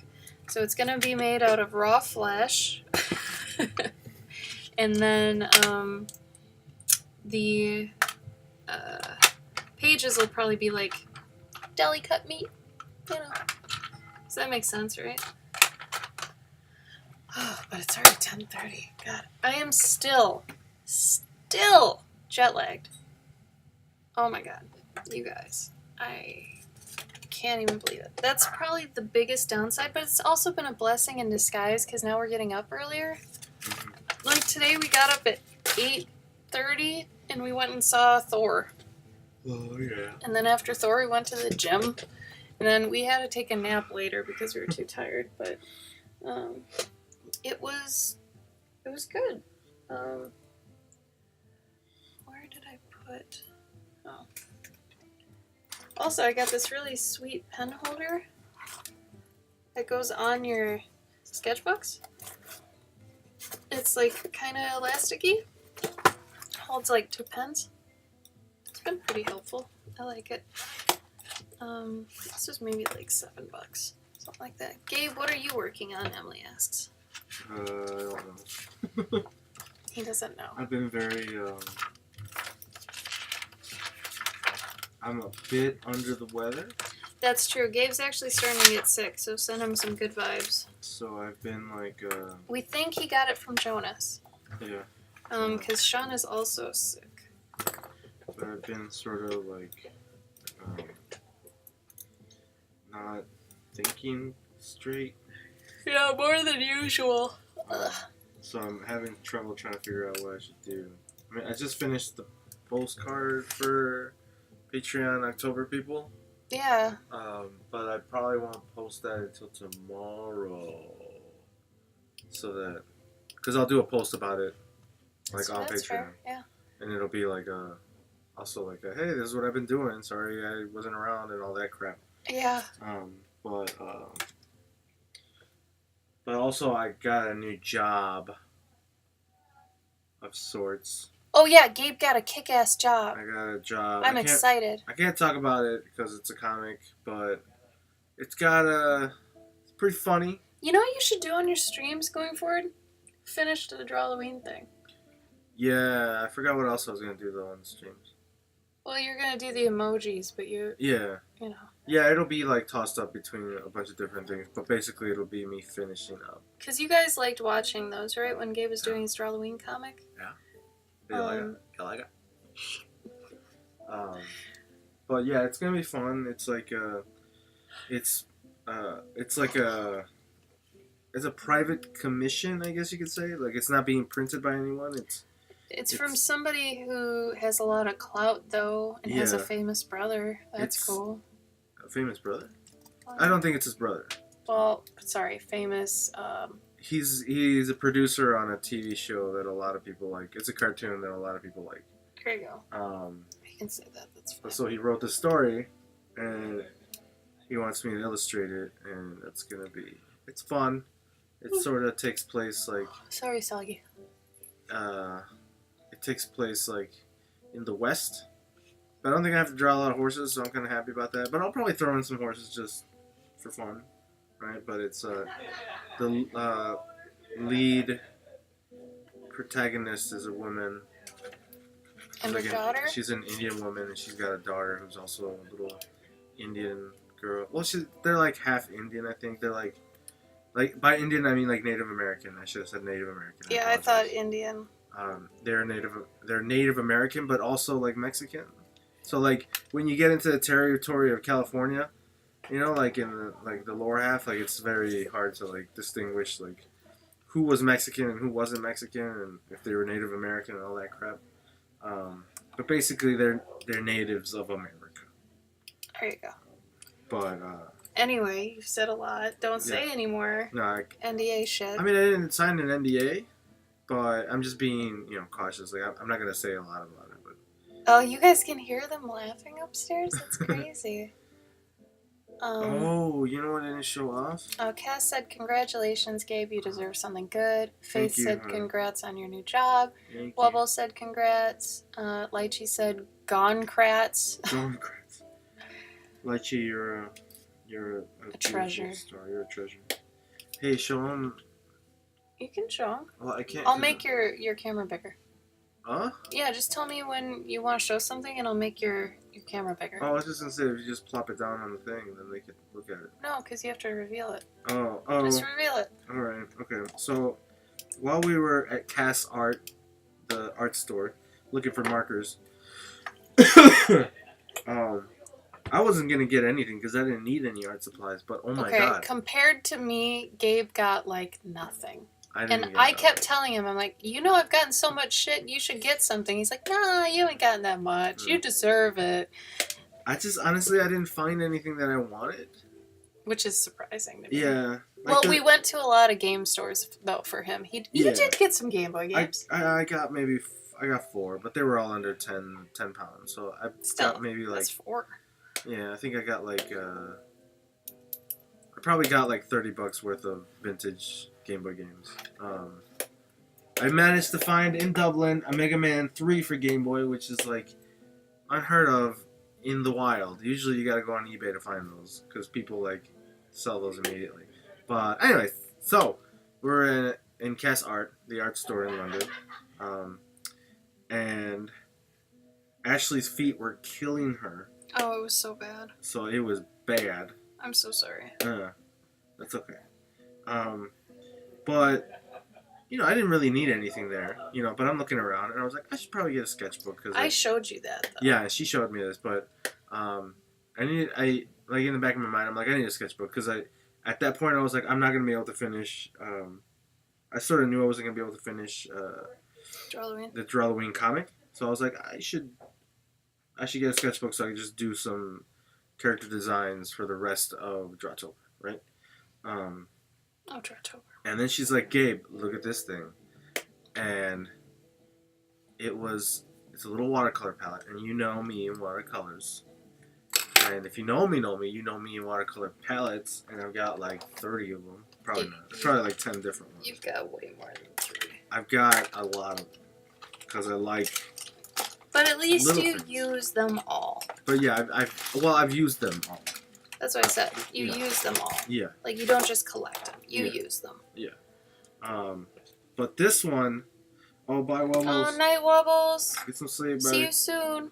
Maybe tomorrow. Okay, so this thing right here, am I in the picture? Yeah. Alright, check this out, right? It is a little watercolor thing. It's about, like, this is my cell phone. About, like 2/3 of the cell phone, right? I can put it in my pocket. It looks like an old cell phone. It looks like this Nokia? case. Yeah, it looks like a little Nokia. Like if you guys ever had Nokia or mom and dad had Nokia back in the day. But this looks like one of those like belt clips that you get, right? So it's got this little clip. You just pop it right off, right? And then you take out the little thing. Alright? Okay? It's beautiful, right? And the cool thing about this thing is, this thing comes out. Check this out. When I push, alright? If I pull on this tab, Yeah, that's the thing the comes out. that's so, the selling point. yeah, for so me. I don't even need to like reach in there and do that. It just comes out. I mean that's silly, right? But then when you put it back in, the rope goes back in. But anyways, let me show you the inside. All right, the inside. First and foremost, oh crap! It came with this, which tells you all the colors, which is great because usually, like Ashley made one of these for her own palette. But, they made one for you. It's fantastic. Came with a little brush. It was, to my knowledge, I believe it was real sable hair. But it was a tiny little brush, right? Lighty wants to know the colors. The colors I'll tell you in a second. But, they are quarter pans. So usually you have half pans. You guys have probably seen most watercolor palettes and it's a half pan, right? But this is quarter pans, right? Probably see it here. Let me grab my other watercolor palette. Unless you know where yours is, Ash. Yeah, I do. It's in my bag that's behind your curtain. In the rose bag.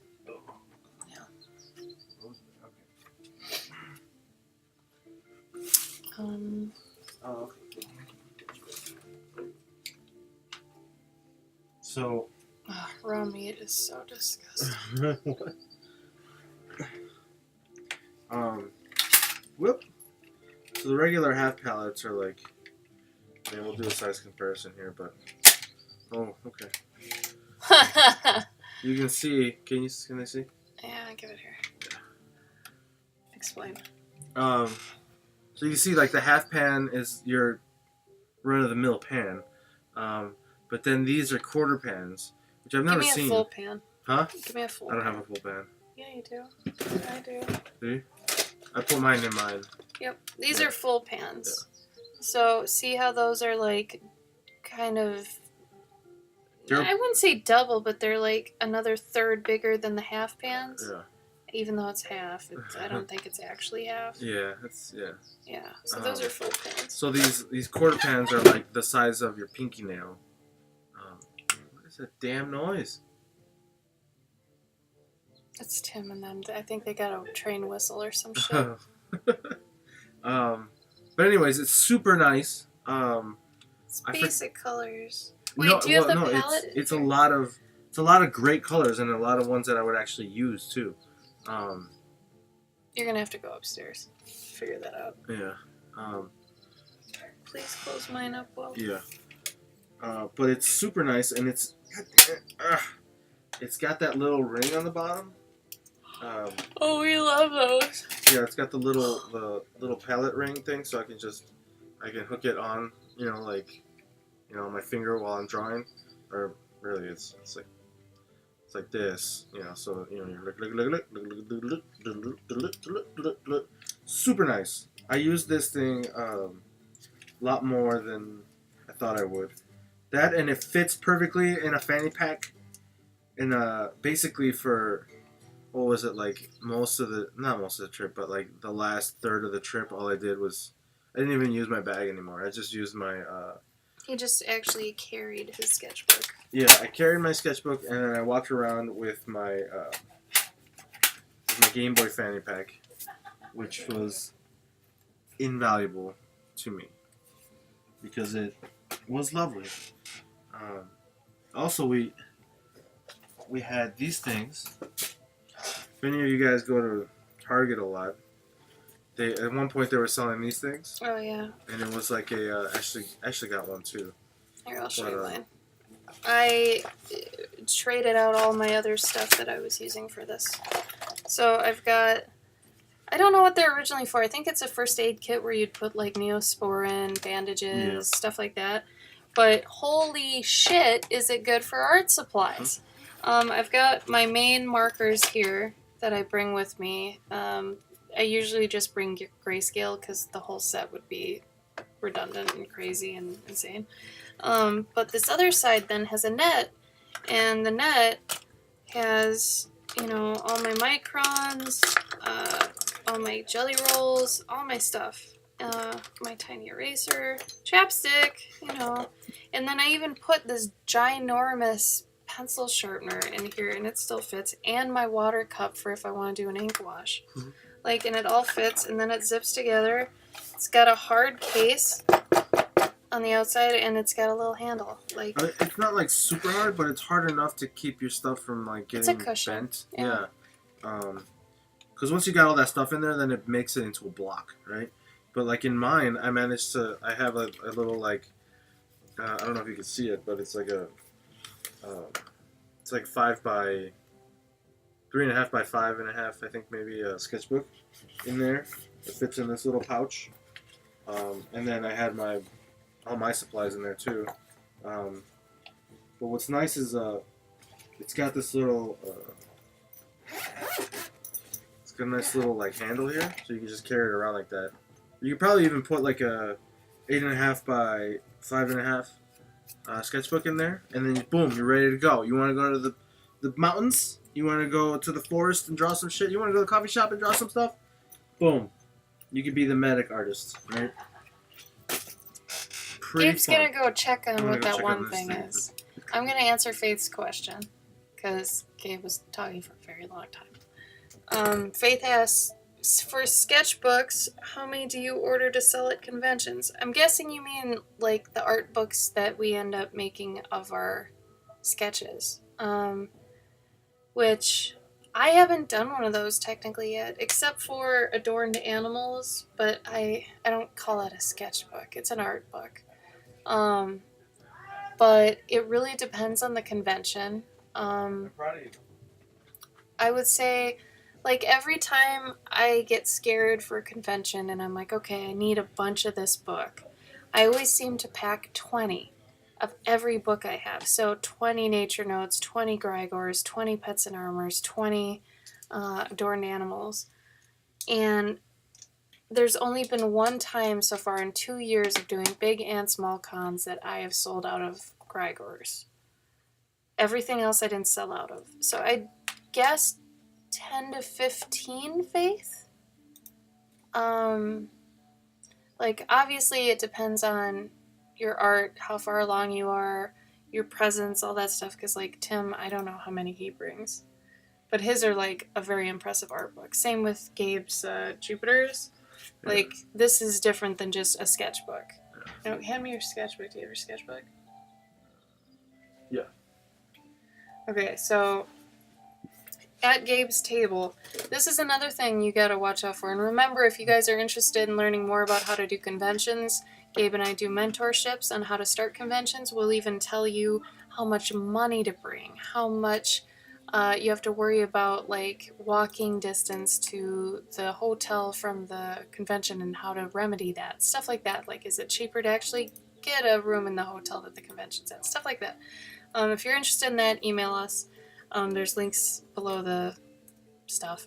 But anyway, when you're at a convention and you're tabling, not only do you have to kind of worry about who you're around, but you have to worry about your own table. And sometimes your own products play against each other. They can also play with each other. I'd like to say mine play with each other because they're all the same palette.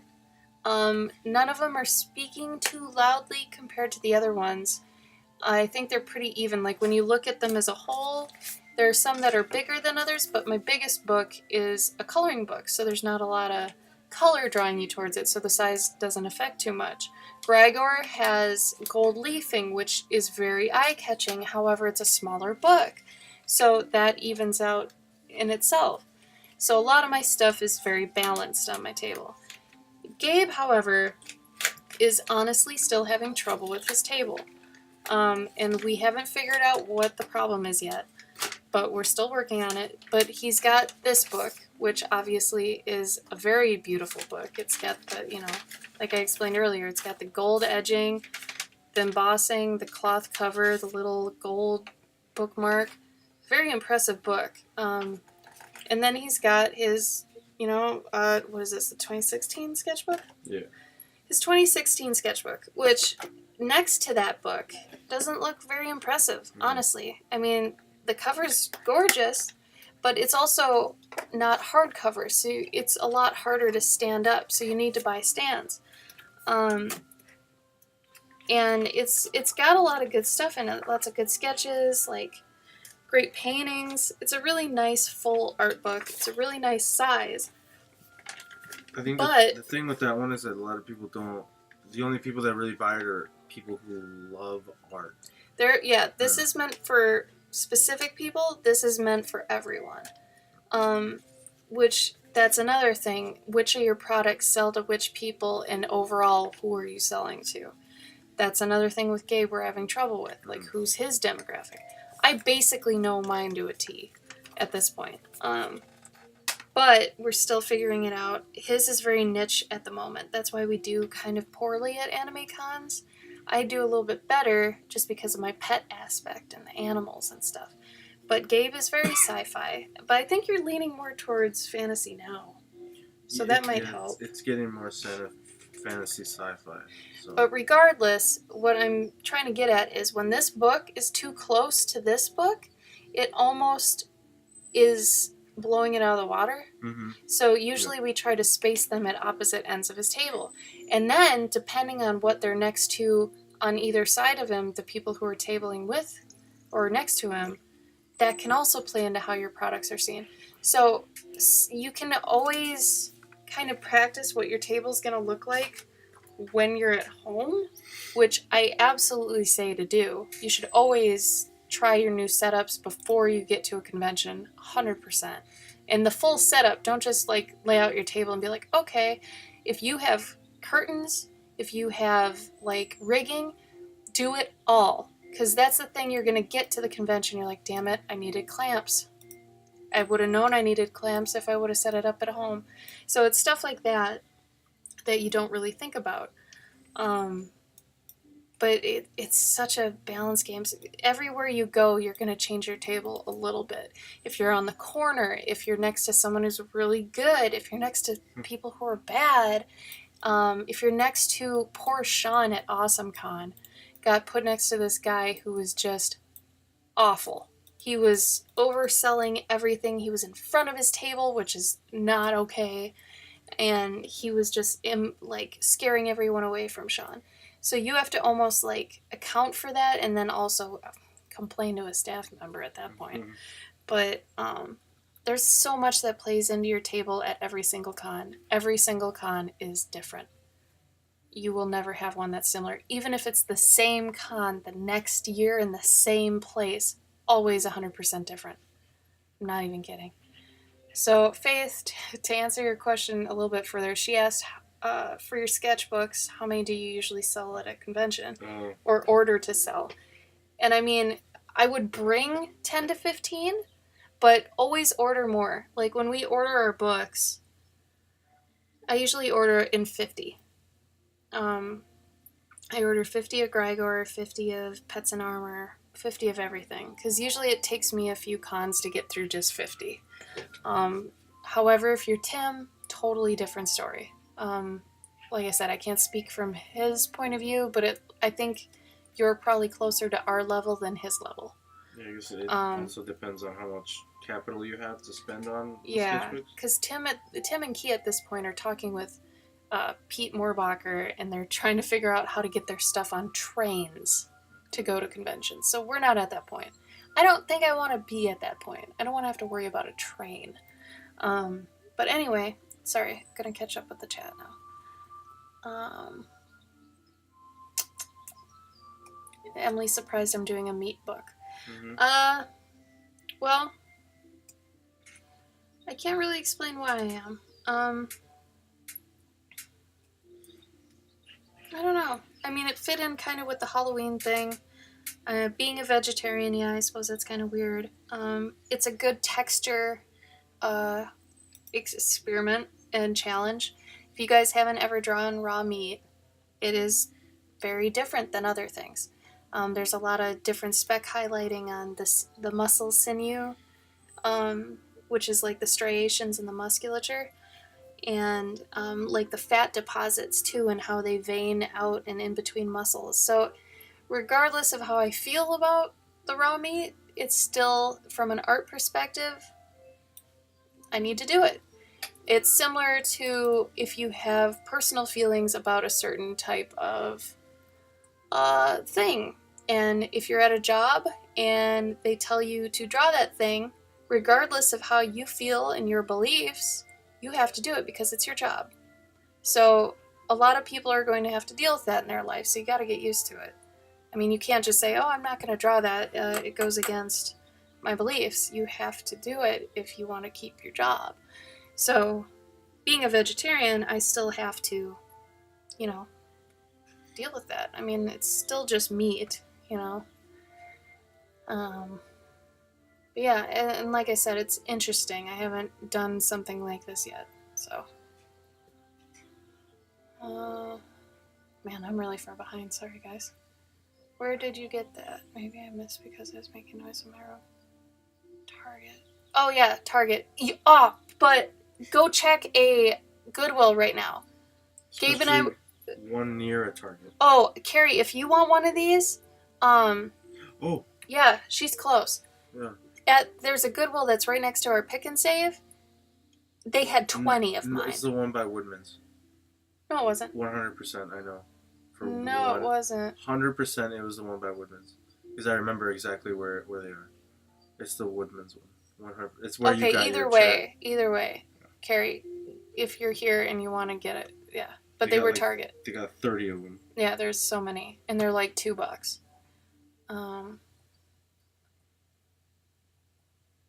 Yeah, it's sturdy but soft touch, yeah. 2020 with your host, Cloverkin. Oh no, what did I do?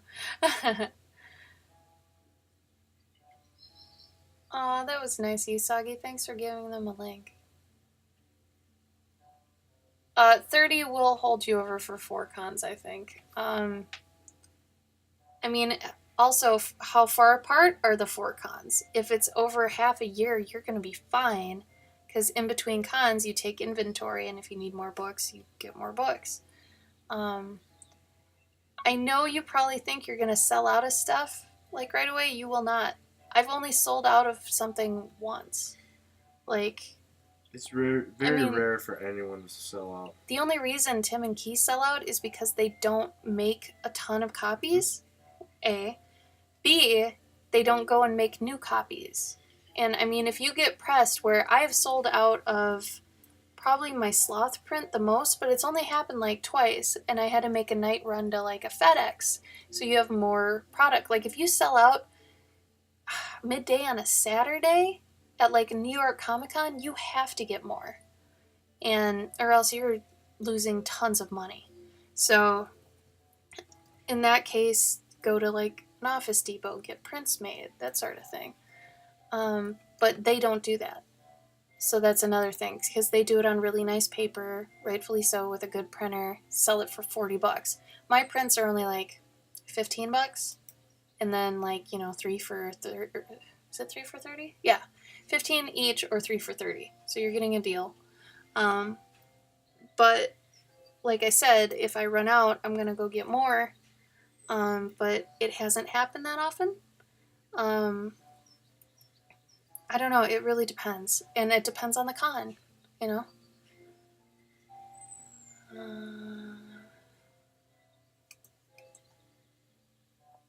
Yeah, Carrie, yours might have been before the gold leafing. Next time you're here, let me know. I'll give you one of the Gregors with gold.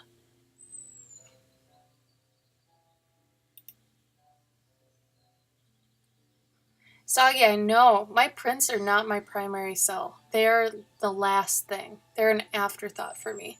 If anything, it's my pets and armor, my books, and then my original art that people like to thumb through. Because there are collectors, people that do know the worth of original art pieces, like from your sketchbook, and they will want those. And then prints at the very end. So, like, for me, out of those 4 things, prints are the least in demand.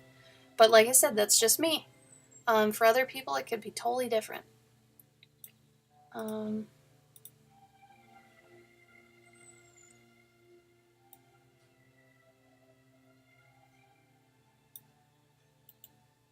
Yeah, limited edition is a tough sell too. Like, you have to be like Pooey. If you guys know our friend Pooey, he does limited runs of things, but his shit is in high demand. He can make 7 to 10K at a show. It's insane. You gotta be someone to have limited edition. Yeah, you can't, like, Gabe and I still aren't at a point where we can do limited edition. Tim and Key probably just got to the point they can do limited edition. Like, this is the thing they don't tell you when people that are higher up give you convention advice. And this is where I think Gabe and I have good insight, because we're not at the bottom and we're not at the top. We're a little below the middle, where we can give you like really practical, useful information, where when Pete Morbacher, who we're really tight with, so that's why I always bring him up, he always gives people, like, when he did his convention like tips or whatever, it was for people at his level.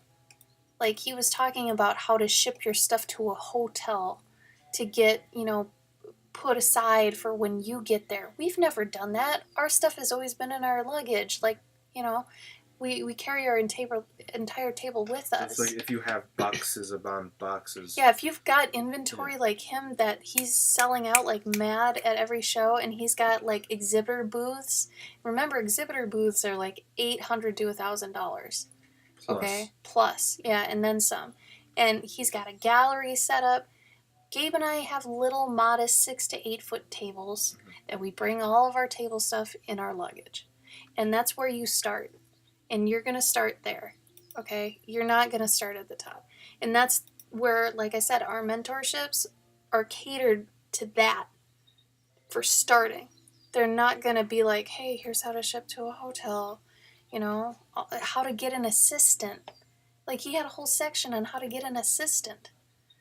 You don't need that right now. When you get there, sure, then it's worth it.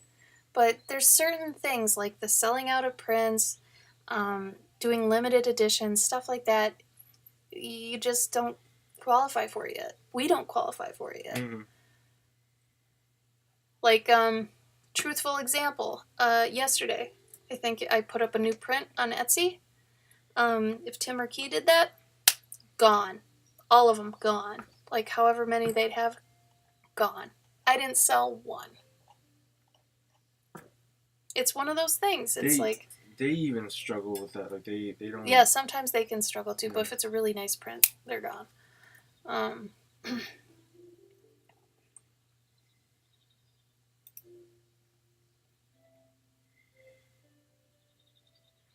Yeah, and my best, like,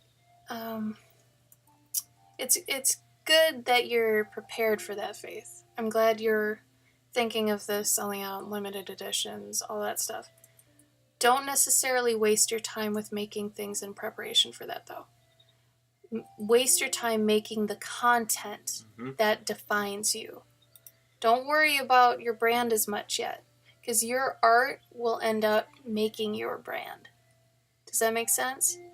Because, I mean, if you worry too much about your brand and what you want to look like and your art doesn't match that, that's going to look weird. So it's almost like, you're just following what it's telling you to be. I mean, mine obviously dictated to me. I used to be sci-fi. No, art was like, nope, you like fantasy.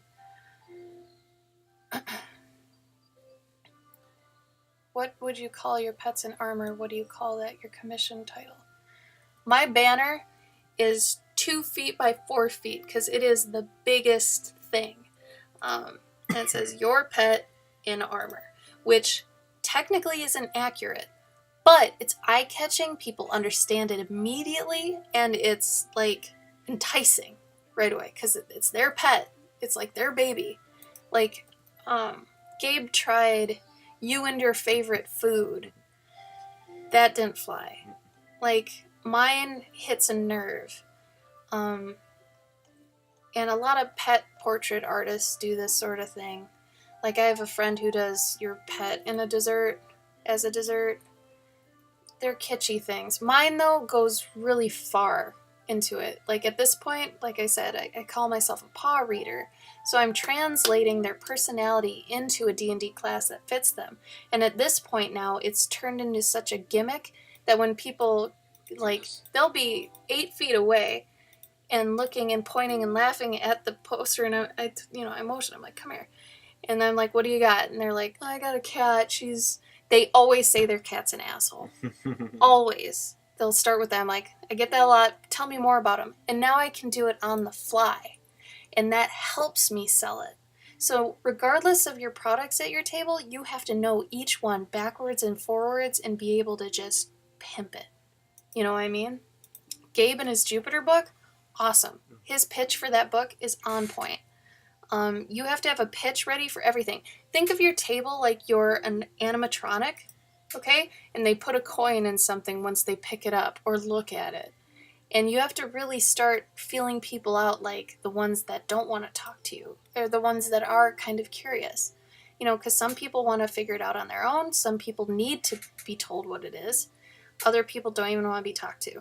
And that also depends on the con. The people that don't want to be talked to, it's a lot of anime cons. The minute you say hi, they book it. Like, it's really weird. But for my poster, all it says is your pet in armor, $180. Like, starting price at the con. Like, you want to keep that info short, concise, to the point.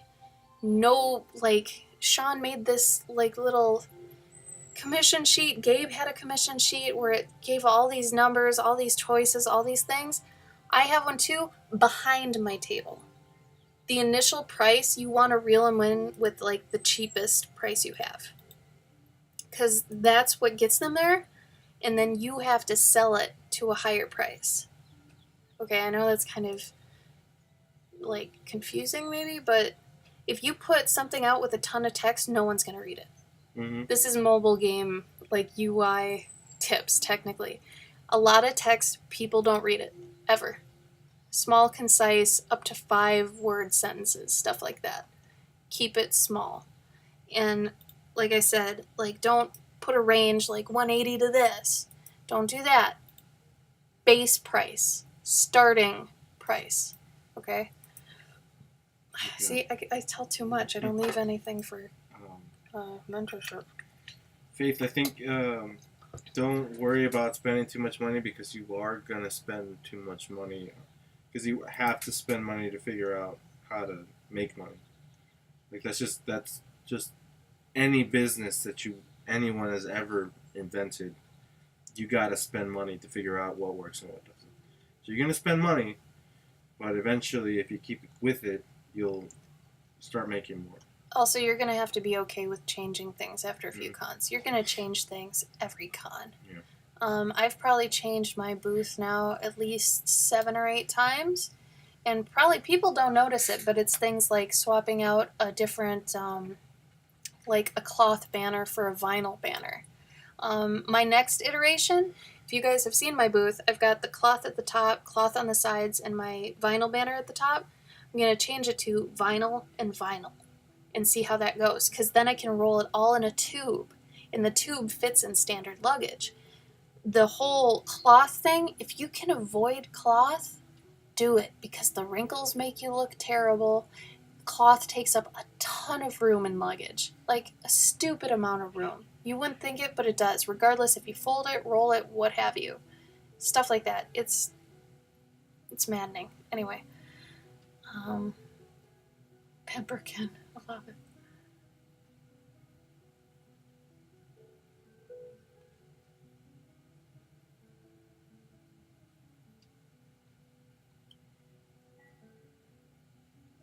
Now, Faith, when you say prices on the table for your Make Me a Monster, don't do what I said. Don't have a sheet that has listed everything.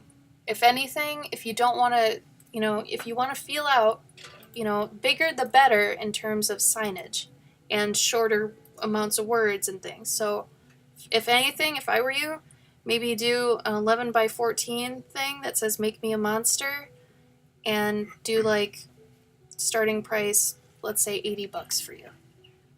Just leave it at that. The rest of it, you're going to tell them verbally. Okay? You need to remember what you're going to say verbally and what you need to sign to them. Because you don't necessarily want your table to be hands off.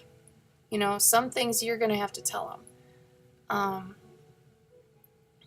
Granted, you want to make sure things are obvious too, but anyway, I'm giving away too many tips.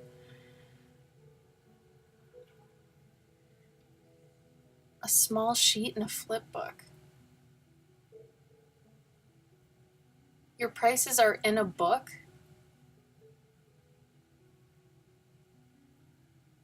That's not good. People, that's another thing. People aren't going to read. People don't read. I'm telling you, people don't read. It's good you have a book with examples, but what I would do is have Make Me a Monster, the price, on a little poster thing. Have the book laying in front of it that's got the examples. Have 2 copies, we call them bitch copies, because they end up getting just destroyed. But they're demo copies, okay? So have 2 copies of every book you've got out. One for the people to pick up, the other one for you to pick up and point out certain things, because you don't want to take the book from them that they're looking at. That basically seals the deal that they're done looking at it. You want to have 2 copies of the book, one for them, one for you, or if your booth gets hopping, you've got 2 for people to look at. I always get that with my Pets and Armor books. There will be somebody on one side of the table, somebody on the other side, and they both have the book. So it's that sort of thing. Sniggle, we enjoy people like you that like to talk at cons. Mm-hmm.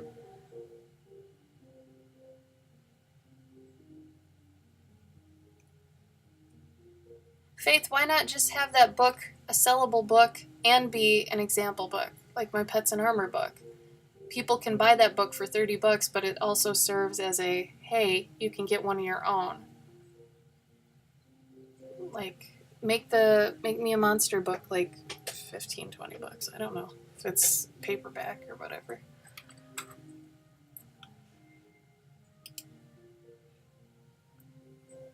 Because you've seen my Pets and Armor book, right?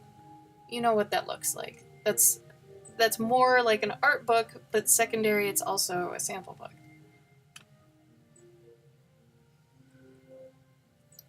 Man, I help you a lot, don't I?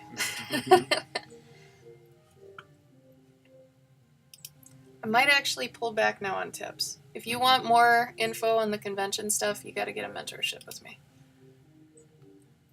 Because I've given out too much.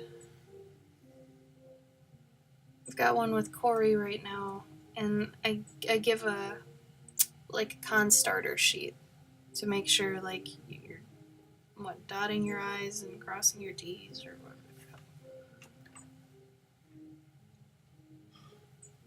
What are you working on, Gabe? Some character designs.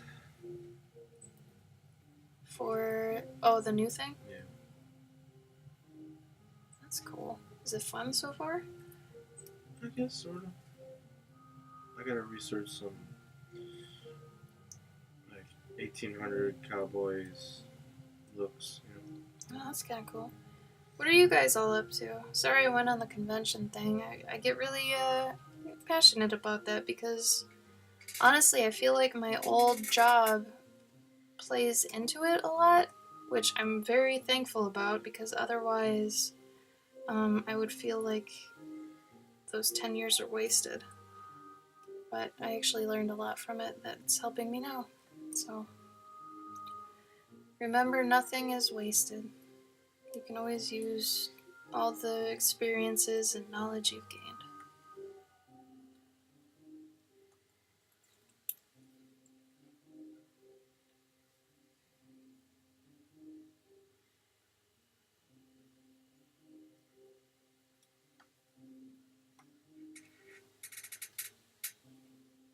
Ooh, well, Snaggle, you know where to find us.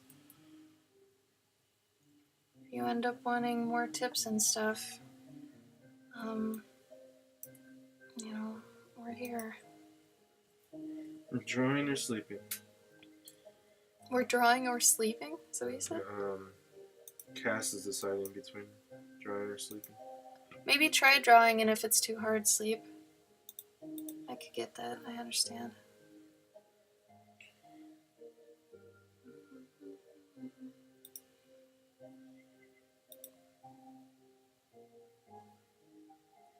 Oh, Lychee, good job, you're drawing.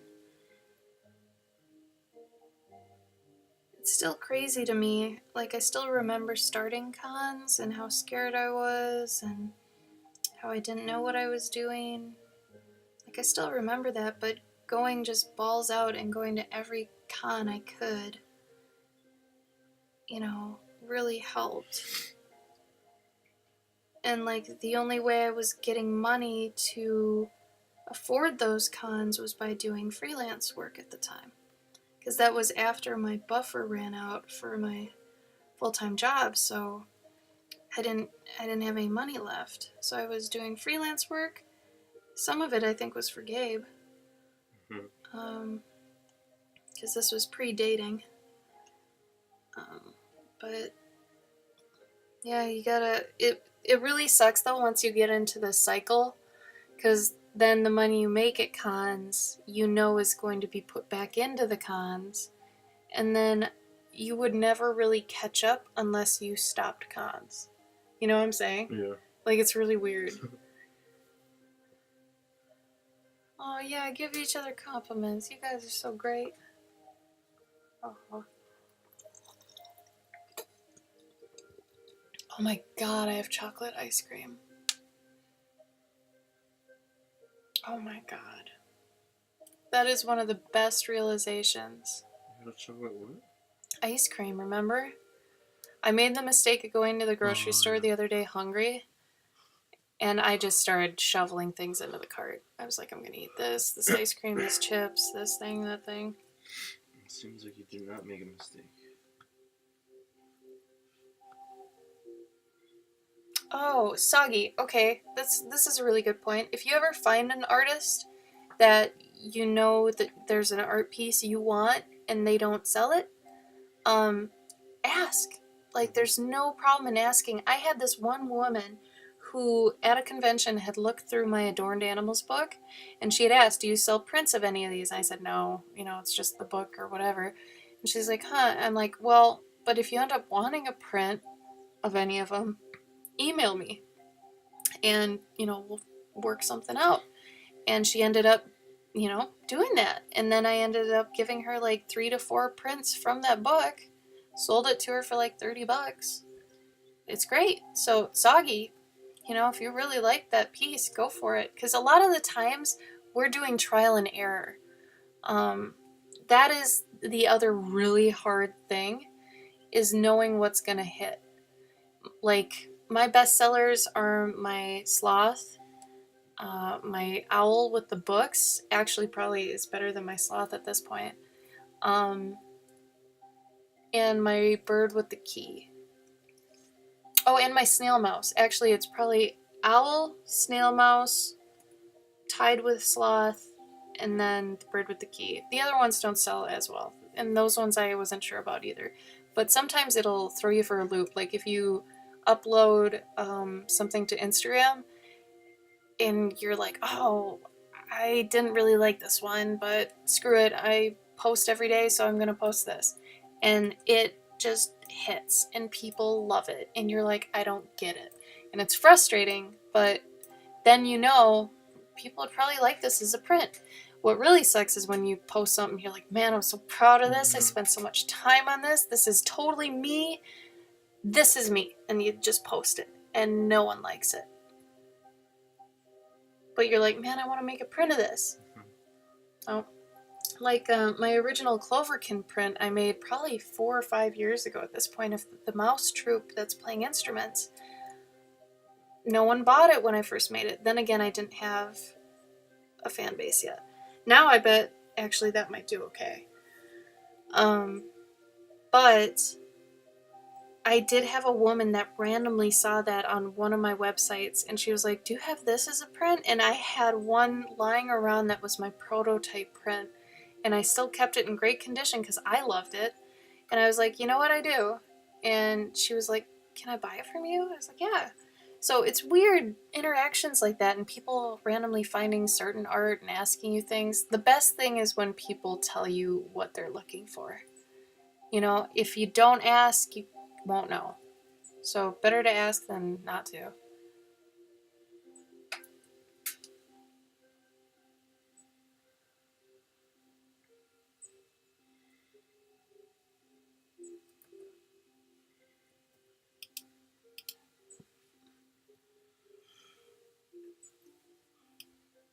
Oh, that's pretty soggy. Yeah, Sniggle, you're gonna get that a lot though. Like, if anything, think about it like you're walking along, you know, and somebody's just like, hey, can you do some art for me? And you just throw them your business card. Think about it like that. Mhm. Don't think about it like an actual interaction, like, yes, and business, blah, blah, blah. Here is my info. And then you're super, like, waiting for it to come back or whatever. Because once you put a lot of just, like, not effort really, but a lot of faith in it. Once you do that, then you're too invested already. And if they say no or they don't contact you again, then you're upset. You have to think about it kind of like, whatever, I'm going to get people asking me things about art here and there. It's better to not care too much. Like, know when to care. I feel it's almost like being a car salesman. Like, you can't expect someone to come in and buy a car every day. Yeah. Oh, I dated a car salesman. Don't date a car salesman. It's exactly what you think it is. Except worse. He was worse. Oh, I didn't. Gabe's thing isn't on. Sorry, guys. Yeah, sorry. I took it off when you went upstairs, but I forgot to put it back on. Oh, we got hosted by Vasilis. Oh, it was a while ago, though. Thank you for the hug, Lychee. I love you. You guys are so nice. Also, thank you all for keeping our Discord so lively and fun. Mm-hmm. Like, I can't even thank you enough for that. It's so cool. Oh no, I'm sorry, Emily. That cheesecake craving is a hard one. Like, do you remember that one time I really wanted cheesecake, Gabe? And we had to, like, go to Woodman's. Remember that? Yeah. Yeah. Like, that is a serious, I'm not gonna say illness, but that craving is no joke.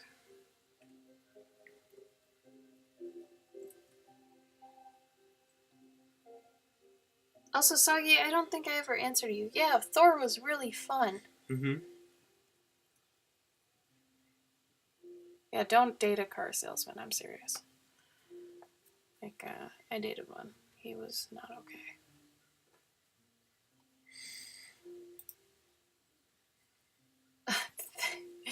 Thanks, Carrie. They are pretty cool, aren't they? Cold cuts. Wow.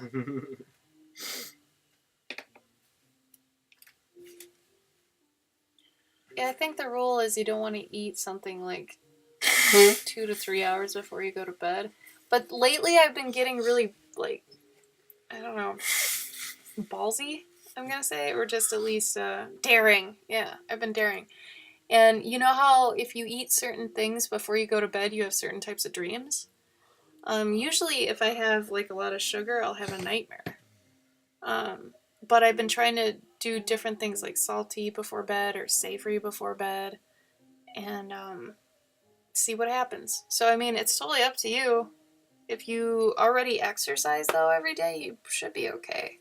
I think the only time eating too late, but, you know, like, I'm speaking from just I know a little bit about fitness and stuff. It shouldn't affect you too bad, but if you're not working out, it's probably not the best idea. Stick to the 3 hours before bed rule.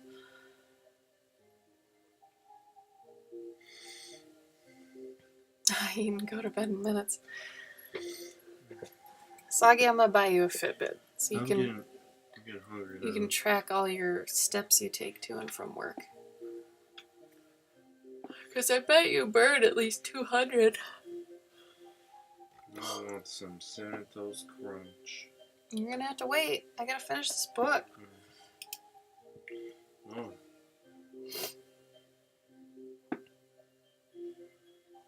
That's cool. What kind, Ghost? Yeah, but Faith, you're still young too. I would say after 25, it's gonna start getting bad. Don't keep that up at 25 and up. The Fitbit doesn't actually do anything like that. It doesn't scream at you or alert you. It just makes you... It just is a stat calculator. That's it. Like, Gabe doesn't even look at his app. I don't even know why you wear it. It's a watch. It's also a watch. I don't know. Mine is nice. I've got the expensiver one. So I use every one of these settings, though. Like, I'm obsessed with my stats, calories, all that stuff. But, man, you lose weight. You get taught. I'm telling you. You get serious, and your body gets serious. I get paid for being more healthy through insurance. That's so great. Isn't that like car insurance, technically? Like, are they applying the car insurance rule to health insurance? I don't know, but they're saying that, like, a few years ago when these things started coming out, they were like, don't get one of those, because they're going to be able to track, the insurance companies will be able to track that in, like, 20 years from now when you're dying of a heart attack. I told you so. Or whatever. They're going to be like, well, no, we can't cover you because you were negligent or whatever. Oh, Soggy, that's a good point. So we have at least 2 games on our phones, and there's a third one I'm actually watching that's going to come out. They're fitness fantasy RPGs. Oh? And they get very addicting. Like, your steps and stats play into your XP, into your weapons, into your attack power, all that stuff. And it gets really demanding because you want, to level up, you want all that stuff, and it is the perfect way to adapt that to our mentalities. It's great. I love it. Sniggle, you get paid $175 for a physical? Mm-hmm. Dude, you guys don't even have to go through what we go through at physicals. Where's Sniggle? I don't know, Canada? I forget. Sniggle, where are you again? I thought you were US. Oh, I forget. Yeah, Corey's here. Corey.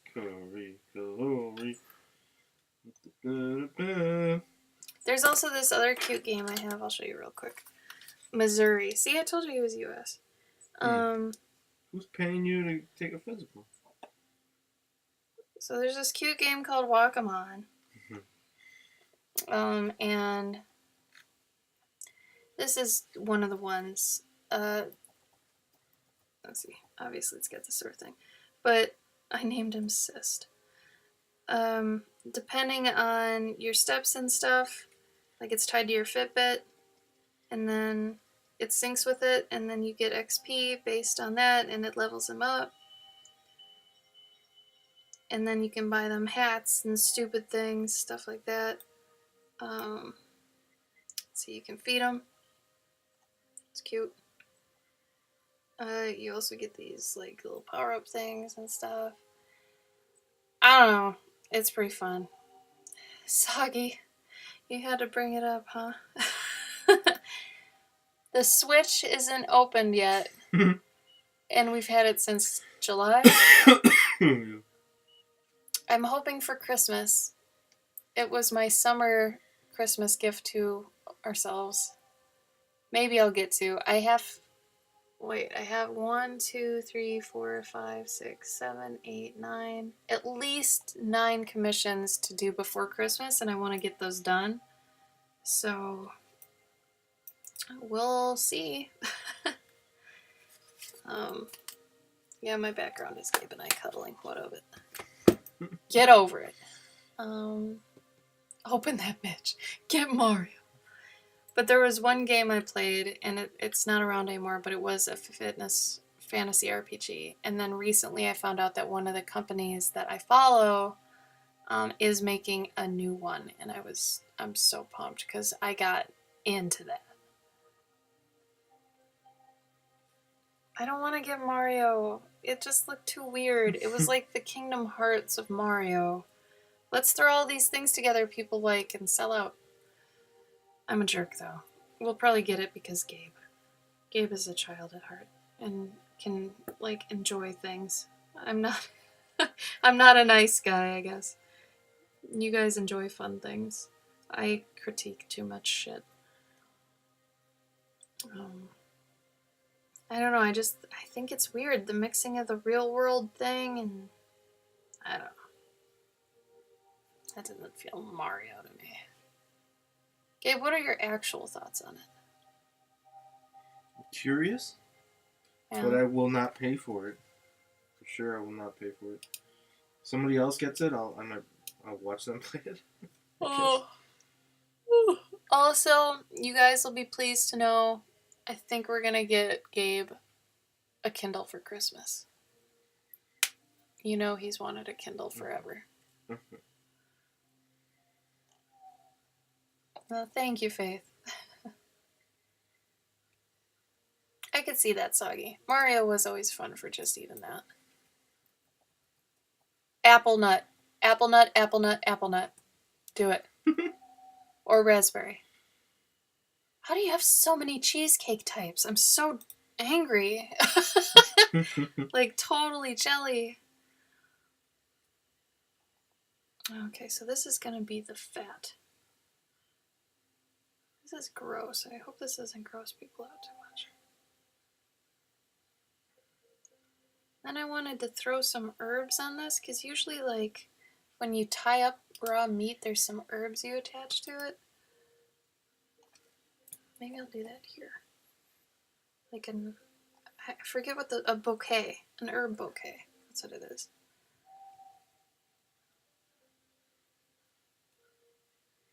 It's where the Donkey Kong took place. Okay, maybe that has some merit, but what about the T-Rex? You want to fill me in on that one? Because I am at a loss. I don't get it.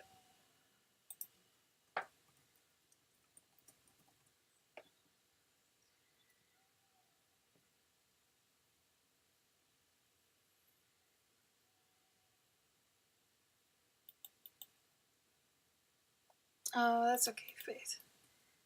It'll always be here in case you want to go look back on it. Plus, I end up putting these on YouTube, so if you want to watch it in, like, fast motion, you can. However, I think Twitch actually recently added fast forward. I remember wanting that a long time ago, and then recently I found it, and I was like, oh, I know this hasn't been here the whole time, because I wanted it a few months ago and it wasn't there, but pretty sure it is now, so in case you want to rewatch. Sorry this stream's been mainly talking, you guys. A lot to catch up on, though. And once again, I'm sorry about crashing Gabe's stream last night the way I did. That was crazy. I think we were both a little nutty. Still jet-lagged and weird, and I don't know, there's a lot of miscommunication. And Emily, I think you were right. I think that was a conversation that had to be basically handled in person. Which, that's always hard to tell when you're a Twitch streamer. Like, which topics are more for in person. Mm-hmm. A lot of the time, you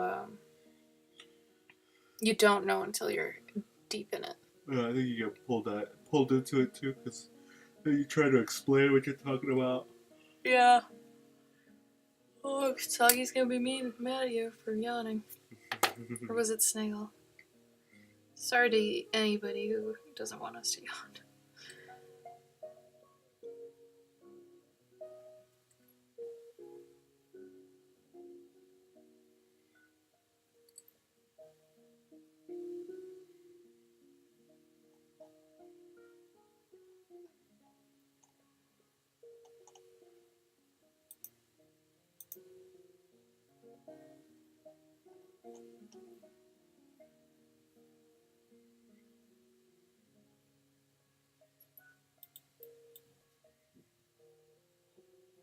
Oh, good, Soggy.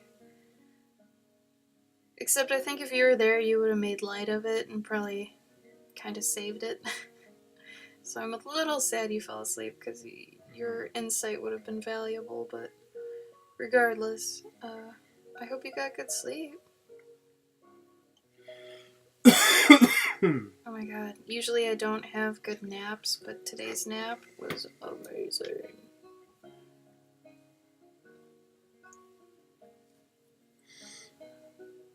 Gabe, you stream at 4 tomorrow, right? I do. What are you gonna do tomorrow's stream? I don't know.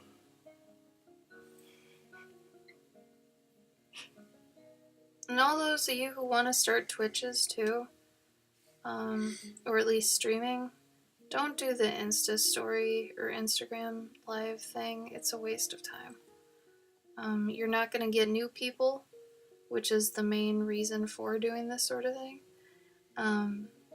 And it's obviously not as cohesive for your branding and such. It's like, think of it like... Think if you were like not at your computer and you were like at a con, that's when you'd use it. Well, I was gonna say, like, think of it in terms of, like, if you go to the same coffee shop every day, but only in a small town, like, you're not gonna meet any new people. If you want to meet new people, you gotta go to a big city. to a big city. And Yeah. Twitch is that big city where people just, it's like a bar, and weirdos come to the bar every now and then. And we love you, weirdos. I never.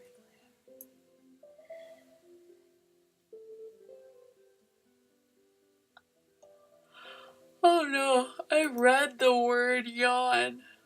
Do you guys remember when we used to go to bed at like 4 a.m. so at like 11:30 we were like, oh no. No, it's not the same. Have I had new skate cheesecake, Emily? No, I haven't. I really am bad at knowing desserts by brands. I just eat them. So, I don't know. Yeah, Instagram Live is crappy for people watching. Also, I want to go in and totally creep on people, but I hate that it announces it. You know, oh, Cloverkin is here. I'm like, fuck. I gotta get out of here. It's crazy, like only the people that follow you know that you're on. Like, that's it. Yeah. How are you supposed to get bigger if only the people that know you're around come to visit? Faith, you're right. You can't stream on Twitch with your phone. But isn't there you can upload videos now? Yeah, maybe? you could record it, but I thought you had a laptop. Don't you have a laptop? Twitch app. Oh, Etsy. What's up there? Oh, someone favorited my pen. Cool. Yeah, so there's not really a way to, you know, oh my god, I just screwed up my desktop. There's not a way to stream. So, from your phone. So, I mean, Faith, you just have to buy a camera, that's it. Yeah. I mean, you're gonna have to do that. Yeah. That's one of those things. You could probably get a cheap camera too for the time being until you start making more money. I mean, $100 though for a camera, like ours are just $100, and this camera is the one in my computer. that's like Gabe's Surface has one there too. This is the face cam that's in the computer. This one is the one I bought. So I only bought one camera. I mean, this is just a curtain that's up behind me. I have just desk lamps. I don't have any professional lighting. They all have, like, this would be in the Twitch mentorship if you guys had that. But, like, the way I set up my lights is just, I try to replicate, like, professional lighting and stuff. But, yeah.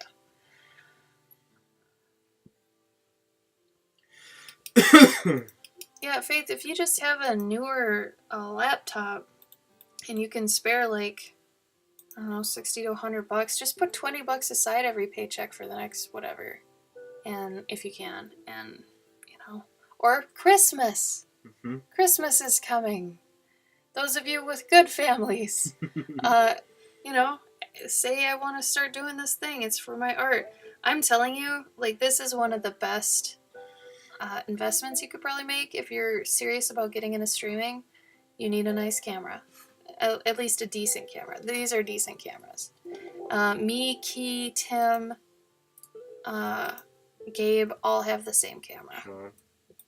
Sean borrows Tim's. Oh. Yeah, he has his own.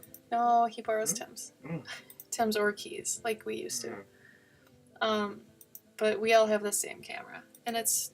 I mean, like I said, if you've seen Tim's streams and his traditional art, it's the same camera I'm using now. It's a Pivo Sippy HD Plus. So if you look for that on Amazon, it should be the one that's like 99 something something.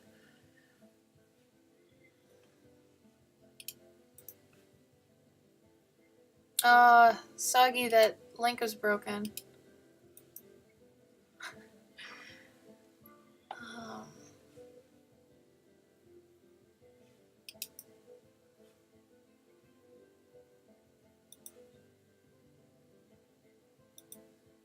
What is that? What is the stream, Soggy? What is that?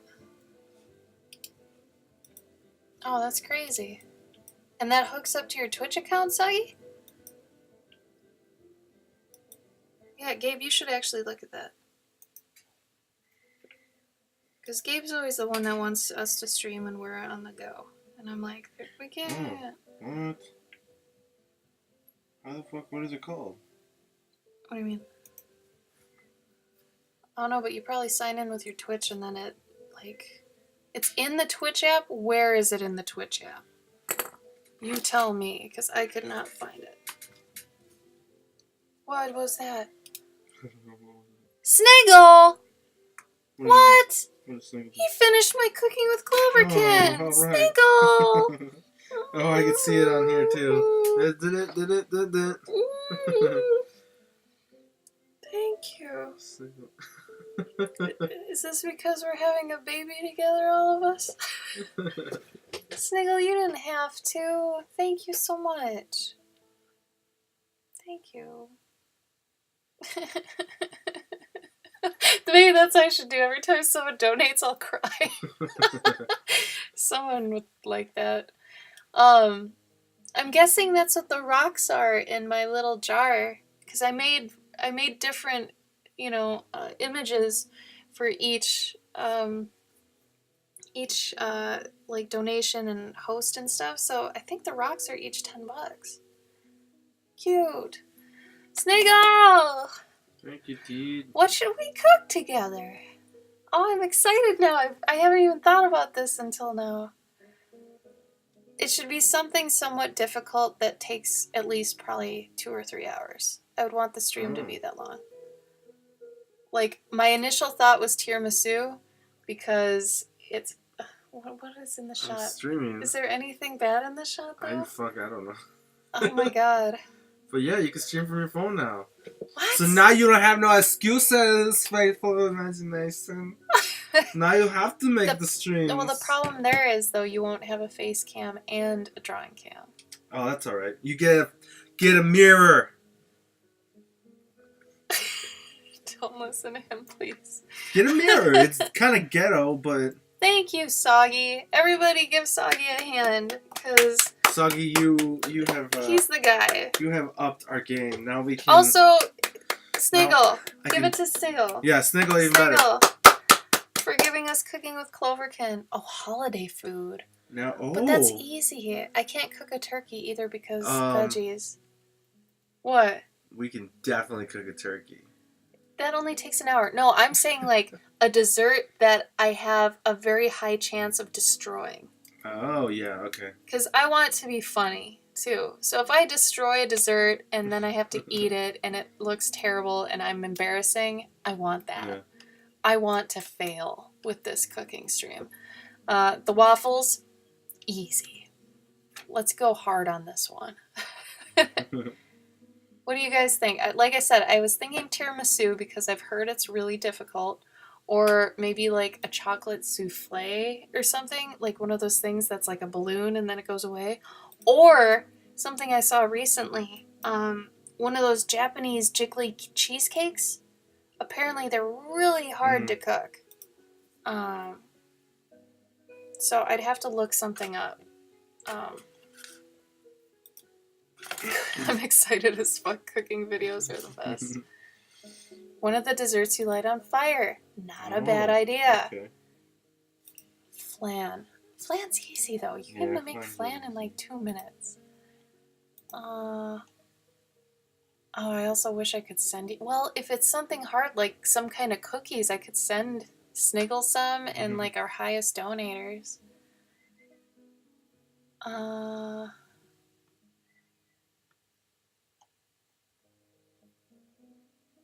Make a disgusting fruitcake.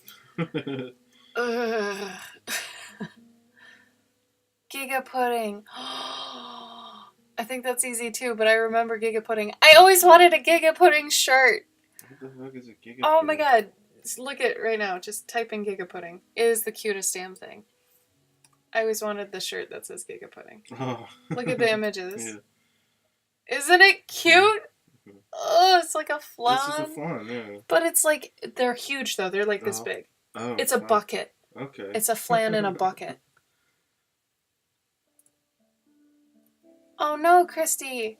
Christy, remember, Tuesdays at 9 p.m. Central and Thursdays at 4 p.m. Central. Yeah, when Always. would you even have it? What? The stream. I would guess January. I mean, like what day or what time? I don't know. January. Why so long? I don't know, because holidays are going to be crazy with people. Yeah, I guess you're right. I'm sorry you're late, Christy. You missed so much, though. Yeah, I would highly recommend if you want to see all the things that I bought in England and the UK to totally watch the beginning of the stream when we're done. It was a lot of stuff. It's fun, too. Oh my god, Corey. Mug cake. I bought mug cake stuff. I put it on my Insta story when I bought it. Yeah, it's good. It's real good. I was so happy. And then our Art faithfully went and got some mug cake too. And she liked it as well. It was a good brand. I keep the empty box in the pantry to make sure I buy more, but I keep forgetting. I think I have to buy more. 15 different ways for tofu to actually have flavor. Still figuring out 2 ways. Tofu is a tough one. Make New Year's ball themed cake. Oh, that's cute. And then Soggy says balls cake. Of course he would.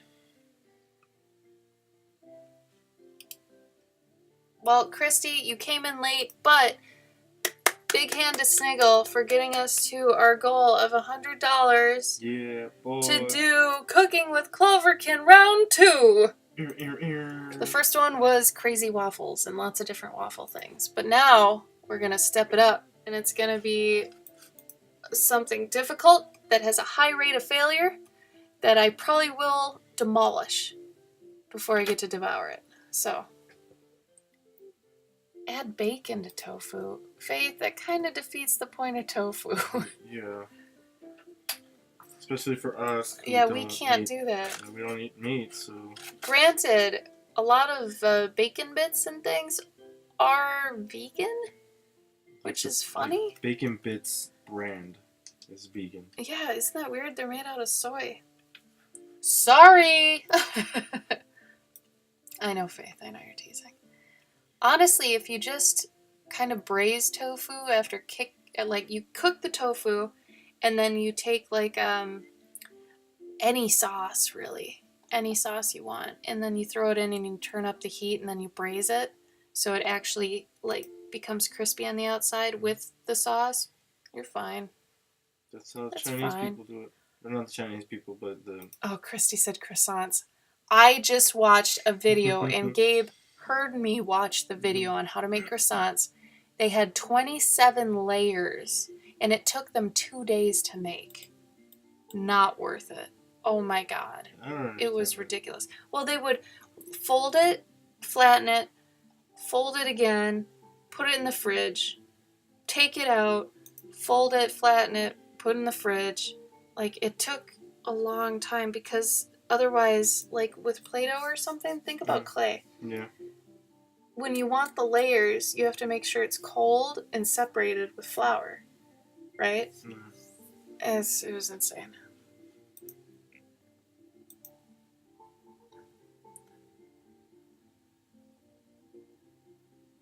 Oh, baklava. I love baklava. That's probably a hard one to make. Yeah, that looks like it'd be really tough. I'll put that one up there. I was gonna look at tiramisu, and then Soggy suggested baklava. Ideally, no breakfast foods though. The waffle thing is kind of dead. Did you give me the waffle mix? Yeah. Cool. That croissant's coming to Pillsbury can. It's true, Emily, but I watched her making it from scratch, and I couldn't believe it. I don't know why anyone would care that much. I mean, croissant's okay, but they put a whole stick of butter in.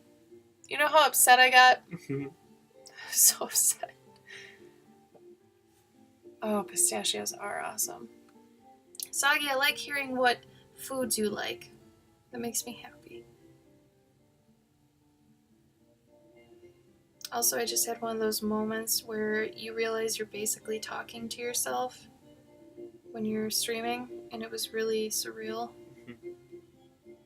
Like, I'm like... You're talking to yourself. Like, no one's here. Oh, yeah. And I'm talking to people. Yeah. Like, what if you're all bots? Okay, then I'm just talking to no one. I would like to make it only desserts and baking, but if you give me a really good option for cooking, I think mainly I was saying baking just because then I don't have to worry about meat and stuff like that, and no one can really be offended with that. Creme brulee. Oh, yeah. I've heard that's hard too. Good one, Faith. Creme brulee. Spoiler alert, I don't think Tim has a flamethrower thing. Mm-hmm. Not a flamethrower. Oh. What is that? I don't know. What am I thinking of? You guys help me out. Torch? Torch. Yeah, there we go. Oh, speaking of torch, in England, they don't call them flashlights. They call them torches. There's so many things like that. Yeah, Emily, I'm finding out how much butter is used in French cooking. Also, Soggy, I'm so proud of you for opening up and eating new foods. Really proud of you. Mm-hmm. You should even try the things that smell terrible. Yeah, screw it. Why not? If you ever have a chance to try curry, try it. Because Different kinds of curry, because I like the which curry? You like the Japanese curry. I like the Japanese curry.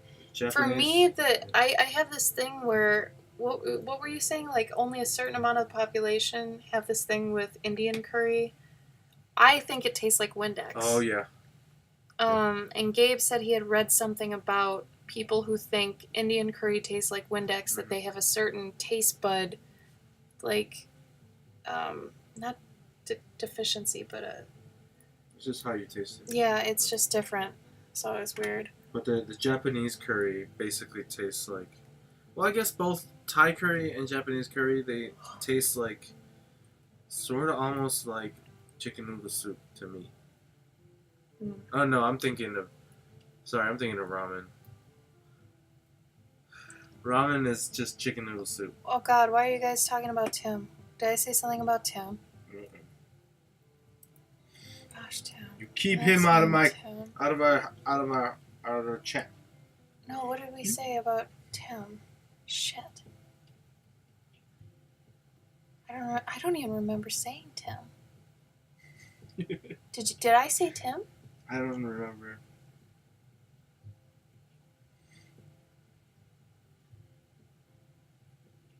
Oh yeah, Tim doesn't have a torch. Thank you. Yeah. I had to buy a hacksaw. Kid didn't have a hacksaw. Everybody's got a hacksaw. Hacksaw's like $4. Don't ask what I needed it for. Just needed a hacksaw. Killing motherfuckers. Sorry, Faith. Yeah, we're still, like I said, jet lag, so we're getting our energy back, but our minds are still dumb. I'm hungry. I'm starving. I'm gonna have tea and ice cream, I think. Cool. Oh, maybe muesli. Hmm. See how that treats my dreams. For reasons. Soggy, yes.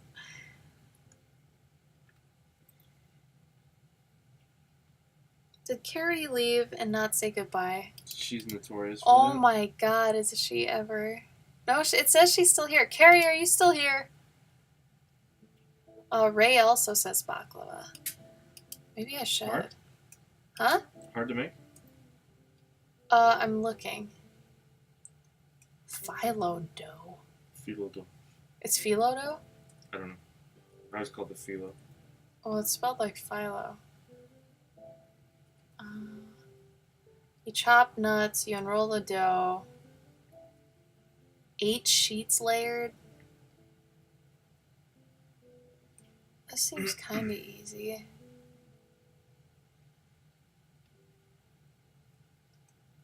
Maybe I could make 2 easy things then. I just want to fail. I honestly, I don't fail at cooking. I've never truly failed. My ex-husband, though, once, this is pretty funny, actually. I've always been a good cook. I'm just going to say that. I've always been a good cook. But we were like, oh yeah, let's try to make a chicken pot pie. This is before I was vegetarian.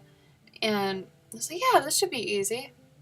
So we got everything for it. We made the gravy, all the stuff, and we're putting things in. I put in, the vegetables, the peas, the carrots, the potatoes, and I'm putting the gravy in. And in comes a giant chicken breast. A raw chicken breast. I'm like, what are you doing? And he's like, well, I'm putting in the chicken. I'm like, you have to cook it first. And he was like, what? I was like, you have to cook that first. He's like, but it's going in the oven. I'm like, no, not necessarily. You need to cook that first. And we had to throw the whole thing out. I totally would have thought the same thing.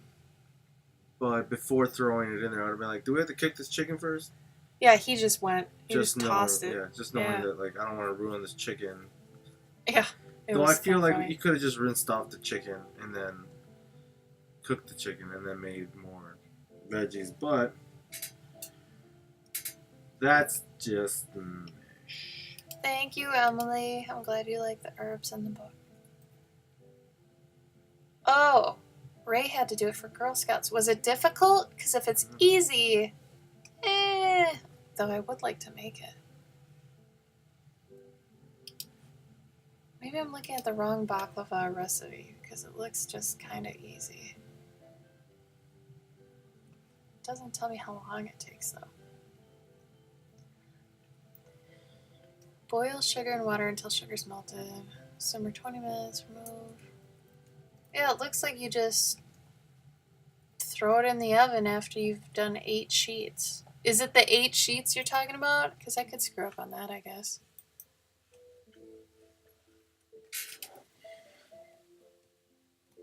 Place 2 sheets of dough in the pan. Butter thoroughly. So maybe it's just buttering the 8 sheets. Tiramisu, though. Tiramisu. Tiramisu. That only takes 40 minutes? Bullshit. Also, can we talk about how terrible the name Lady Fingers is for this cookie? Why would you ever name anything that? That's an awful idea.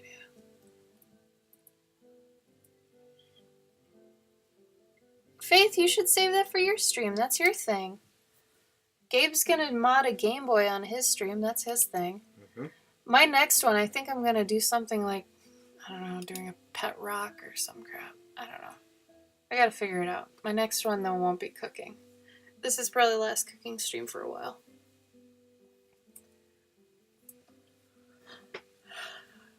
Yeah, I need to think of something that's more... Oh, maybe I could do... No, I don't know it well enough. I was gonna say runes or something. What? Runes. Just make runes or? Well, either making runes or doing runes. Yeah, I know, Sniggle, but that's why it's creepy.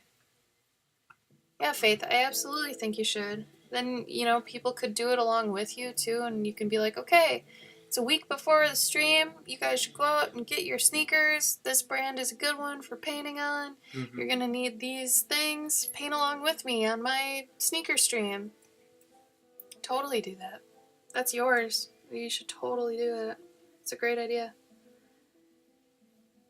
Usually, though, with the donation thing, if you're doing something like that, you want the donations to cover the cost of it at least. So, like for my waffle stream, the $100 was $60 for the waffle iron and $40 for the ingredients.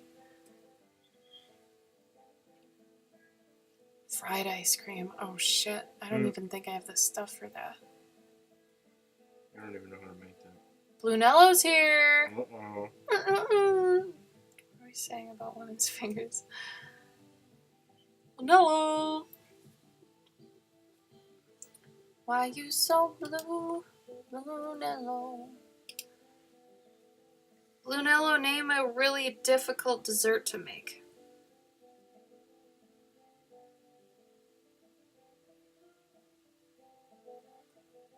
Actually, I should probably pull Facebook for this one. Mm-hmm. This would be good for that.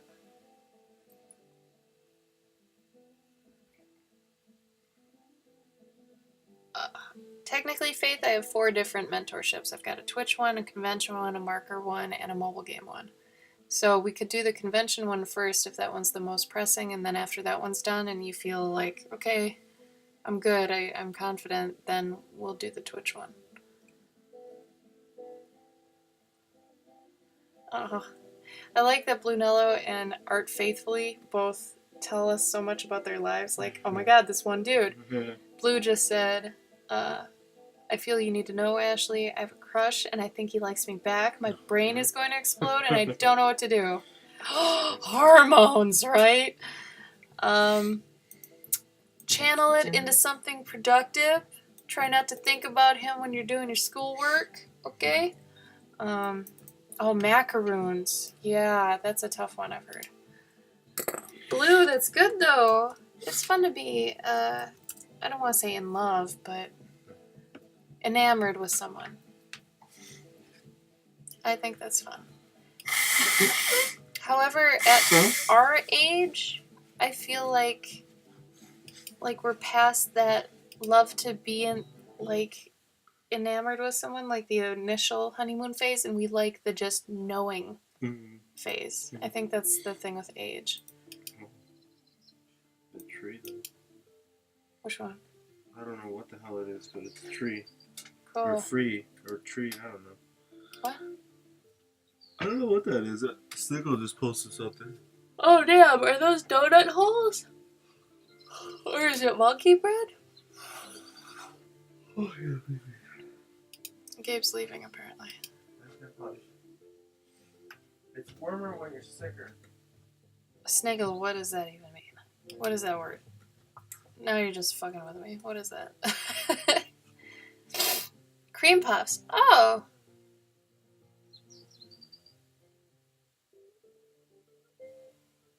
Yeah, Faith, it's hard to tell someone not to get not to get attached though. They just have to walk their walk. Some people are more apt to get attached to people than others.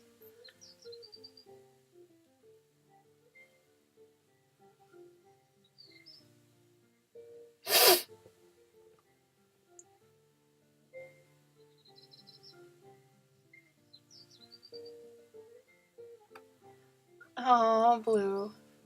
Well, for the time being, maybe just ask to hang out with him and be his friend. Honestly, my best and longest relationships were with my best friends. I have never had a one night stand. I've never done that. I've never dated somebody I didn't know for a few months already. Like, I've never cold dated. Like, found someone and been like, hey, you want to go on a date? I've never had a guy ask me on a date either. Like, out of nowhere. Never had that. All my dates, all my boyfriends have come from friendships. So, I mean, that's just my story. That doesn't work for everybody, but... Alright, Faith. Thanks for stopping by and at least, spending time with us. It was great to have you again. We miss you. Come back when you'd like. Tomorrow, Gabe's stream is 4 p.m. Central. And then I'm 4 p.m. Central Thursday. But I think you said that was during your work, so I don't know. Snaggle. I honestly wish, though, I didn't spend as much time on guys when I was growing up, but oh well. Hindsight's 2020. You know. Oh, it's okay, Faith. I get it. I think Tim still streams 2 o'clock on Wednesdays. Pretty sure. He does his personal channel now.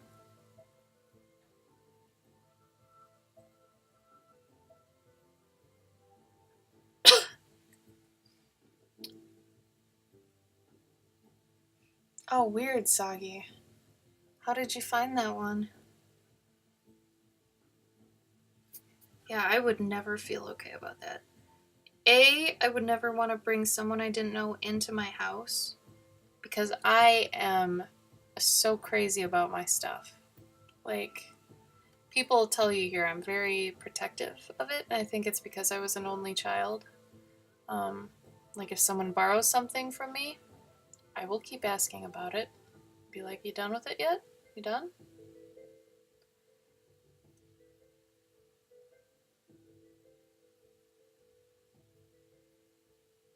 Well, no, you could just ask him. I know that sounds kind of crazy, but just be like, do you like me? You want to go out? If not, that's cool. Maybe say that too. If not, that's alright. Lychee, no, actually. I think around the time he wanted to, Key and Jonas had left and Sean got sick. So he might be doing that stream tomorrow. Ray's married to a guy she met online. Hey man, that's cool. Technically Gabe is. I met him online originally when I was 16. Something like that. And we've been friends online since then, and the only reason I know him and met him is because I moved out of Minnesota. Isn't that crazy? Technically, I guess he is an internet guy. Weird. Oh, she worked at Walmart too. I don't know, Sonya, she's a nice girl. Ooh.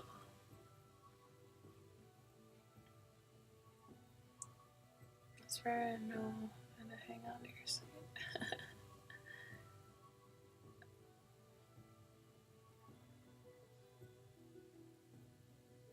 You think it would ruin your friendship though, Blue? See, I would almost want my friendship to be strong enough where it's like, you want a date? And if they're like, nah, I like us as friends, then you can be like, alright. Yeah, Snaggle, Gabe is Void Guy. It's true.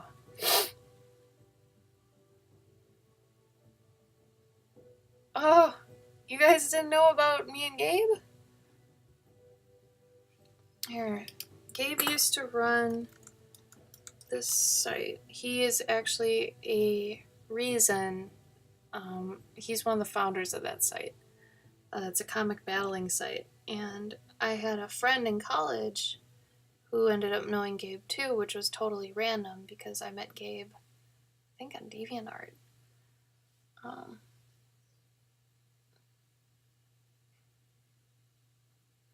Oh no, Sagi, that's awful.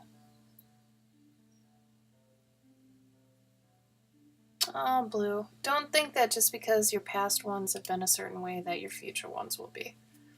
Because that's just, you're cursing yourself. You don't want to curse yourself.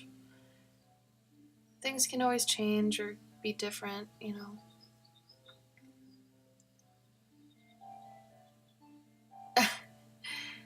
Blue, how about you DM me if you need, like, info on your issue? Because I gotta be honest, I don't think about your guys' lives really unless you want me to. And I try to help.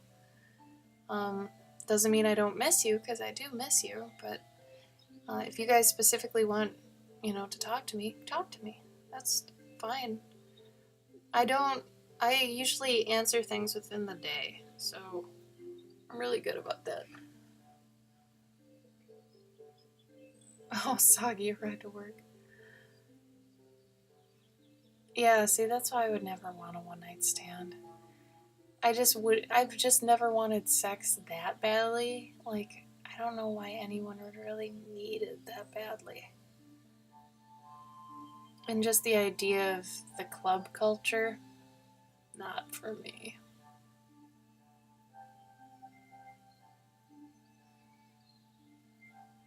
I have a feeling Gabe's actually getting food without me. How dare he? Mom jeans, Christy. Whoa! What does that mean for the rest of the world? What's gonna happen? Are you gonna go crazy with your mom jeans? What does it mean? What does it mean? Meat is difficult, isn't it? Oh, that's great. Cabo got food without you. That's it. I'm out. It's funny, he was just giving me so much crap earlier. I think it was yesterday night. He had made a turkey sandwich. A fake turkey sandwich, obviously. Oh good, you're just in time. He made a fake turkey sandwich, and Who did? you did. Oh yeah, I did. And I asked for a bite. And he said, yeah, because he's a nice guy. And I took a bite. And it was a giant bite. And he looked at me and he's like, if I would have done that to something of yours, you would have flipped at me. And I was like, yes, I would. And he's like, why did you do it to me? I'm like, because you're a nice guy and you're not me. And I myself am so protective of my food. Yeah, so Gabe's nice. He gives me lots of food. He lets me buy tasty things. And look, he didn't actually go get food without me, so that's good, Sniggle. I don't have to dump him, right?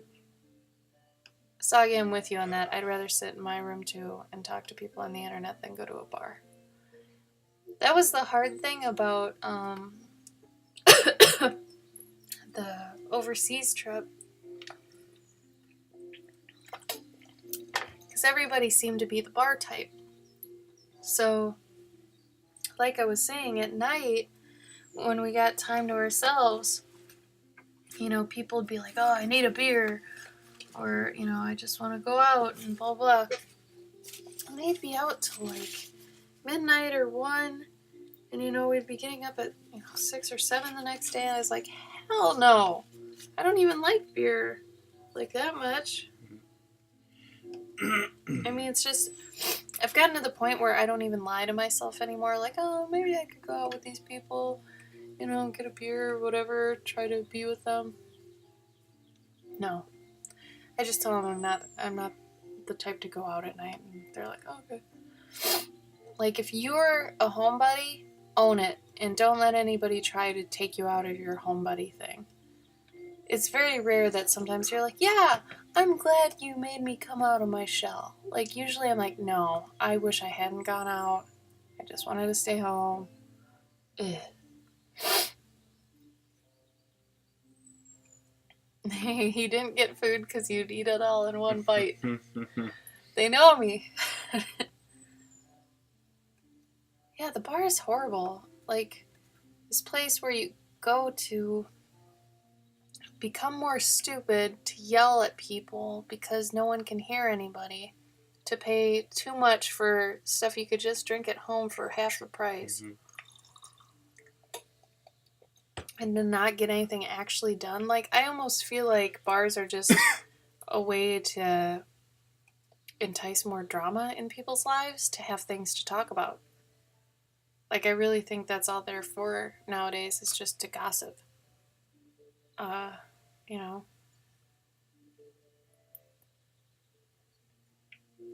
Yeah, Lychee, man, I'm serious. Like, be you. If you're not the type to go out, you do not have to. Don't let anybody say, oh, you have to, blah, blah, blah. You know, what, you gotta go, like, socialize and stuff. I mean, sometimes I'd go with, like, when I worked at the mobile game studio, I'd go with, my coworkers.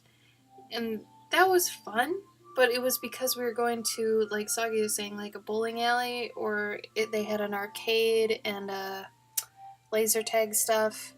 So that was always fun. But the bars that just don't have anything, and you're just supposed to sit and drink or dance, it's like, no.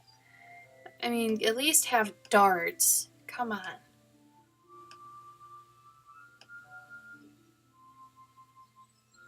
Sorry.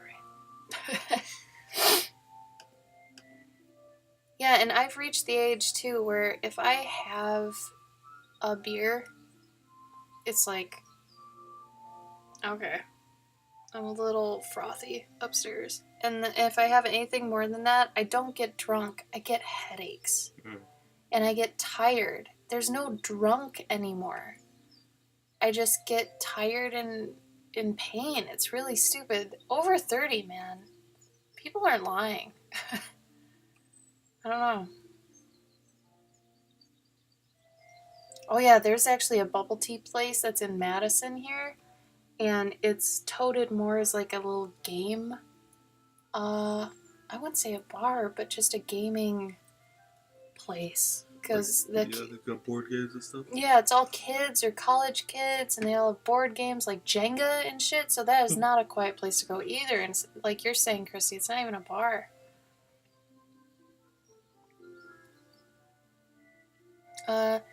Emily said she's gonna leave. Gabe, I can't make it tomorrow, but I hope it goes well. Hope everybody has a wonderful evening. Night, Emily. Night, Emily. Hope you had fun tonight. We went through a lot of stuff. Hopefully it made up for yesterday. But yeah, you have a great day today and tomorrow. Hope whatever you're doing tomorrow is fun.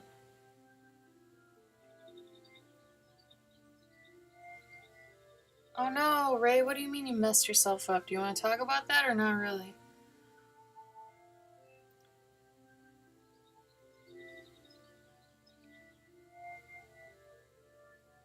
This book is going to be kind of difficult. I don't know if I actually want to do line work and stuff tonight. Like, are you getting tired and hungry? I mean, it's already midnight. Alright. We might go too, you guys. Oh, let's see. Oh, thank you, Emily. That means a lot. It really does. Okay. A GERD attack? What's a GERD attack? It's like Omar GERD. I don't know. I think it's actually a acronym. What's a GERD attack? Oh, it's a tongue ear. Huh? Gastroesophageal reflux disease. Oh no. Oh, remember we were watching that? It's like heartburn? No, I remember we were watching Weeds, and he's like, I have GERD. And he kept burping. Oh, right. I don't know if that's what she has. Oh no, that's horrible. But yeah, the guy in the show, he kept burping and burping and burping. I love this figure so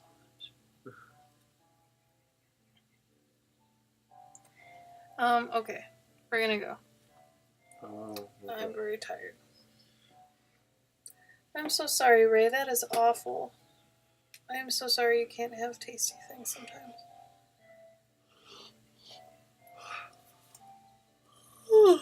Okay. I got drunk for the first time in June with my buddy. Have a bottle of vodka and 6-pack. Oh, God. That's crazy. Sniggle, thank you so much again for the donation.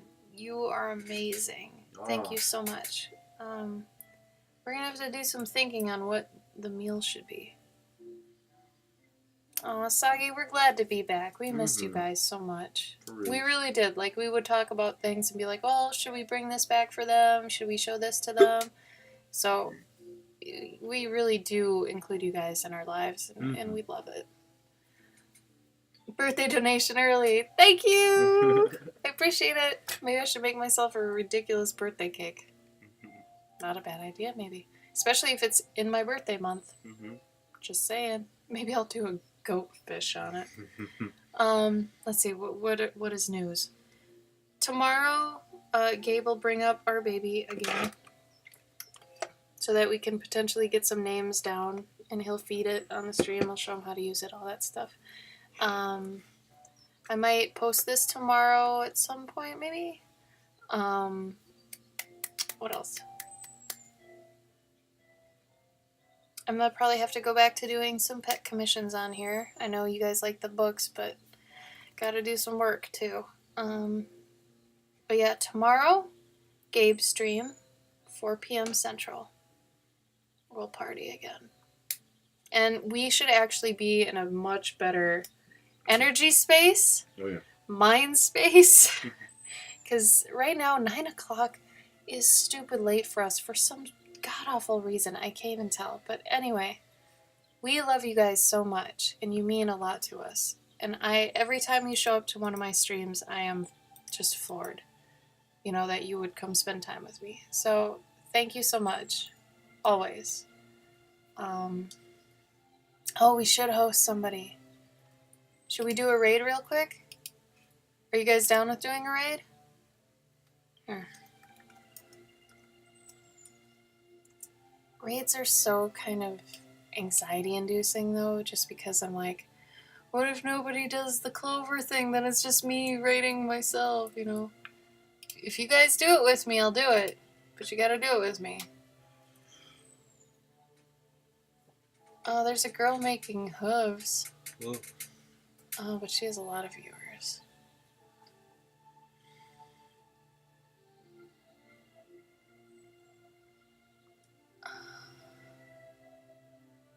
This one girl is just getting song requests and playing them. That's it. Oh, Mr. Creep's on. He's fun. Maybe we should do something that painting images. What is this guy doing? Hold on. Is he actually talking to? He's kind of in the situation I am. This guy seems cool. Let's do this guy. Here. Okay, you guys ready? Oh, he's playing some jazz. Wade is on. Oh, there you go. Oh, let's just go raid Wade. Also, here, I'm gonna just send this guy out to you guys too. Check out his stuff. He's... Yeah, it's different. It's very different than what I'm doing here. Actually, do we always Wade raid though? Raid Wade? I don't think we've ever Wade raided though. Haven't we? No. Is he? Okay. I want you guys to check out this other guy too. You don't have to raid him, the Jeremy guy, but he's actually doing some good environmental art. Yeah, he's really good. His Instagram is really good. Yeah, that's pretty choice.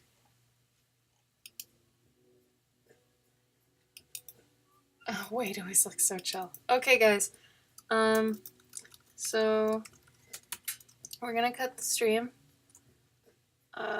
Don't forget to use Clover1G Luck for the subscribers to make the clover. So we'll do Clover Raid. Remember to do /me and then all caps Clover Raid.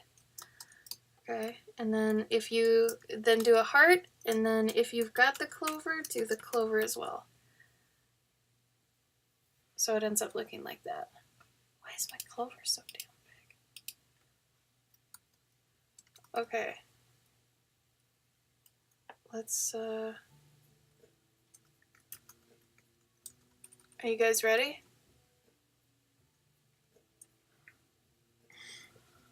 I'm gonna cut on with the studio of that. I'm gonna cut the stream then. Oh, that's cool. So you're gonna have to. Alright. So, like I was saying, we love you guys. Go into Wade's stream. Write the /me Clover Aid and then a heart, and then if you've got the clover to do it.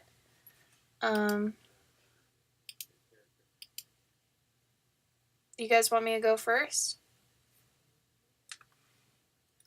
Here. Are you all in there? So you go to his channel, okay, and in his chat you're gonna write /me Clover Raid and then a heart and the clover. Oh good, you're mostly in here. Okay. Go guys, go. You got it, Ray.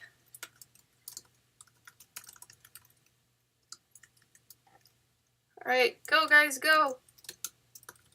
We'll see you later. I'm going to cut the stream and host Wade, so thanks so much again for joining us. We'll see you tomorrow on Gabe's or Thursday on mine, 4 p.m. Central. Mwah. Bye. Mwah. Bye. Bye.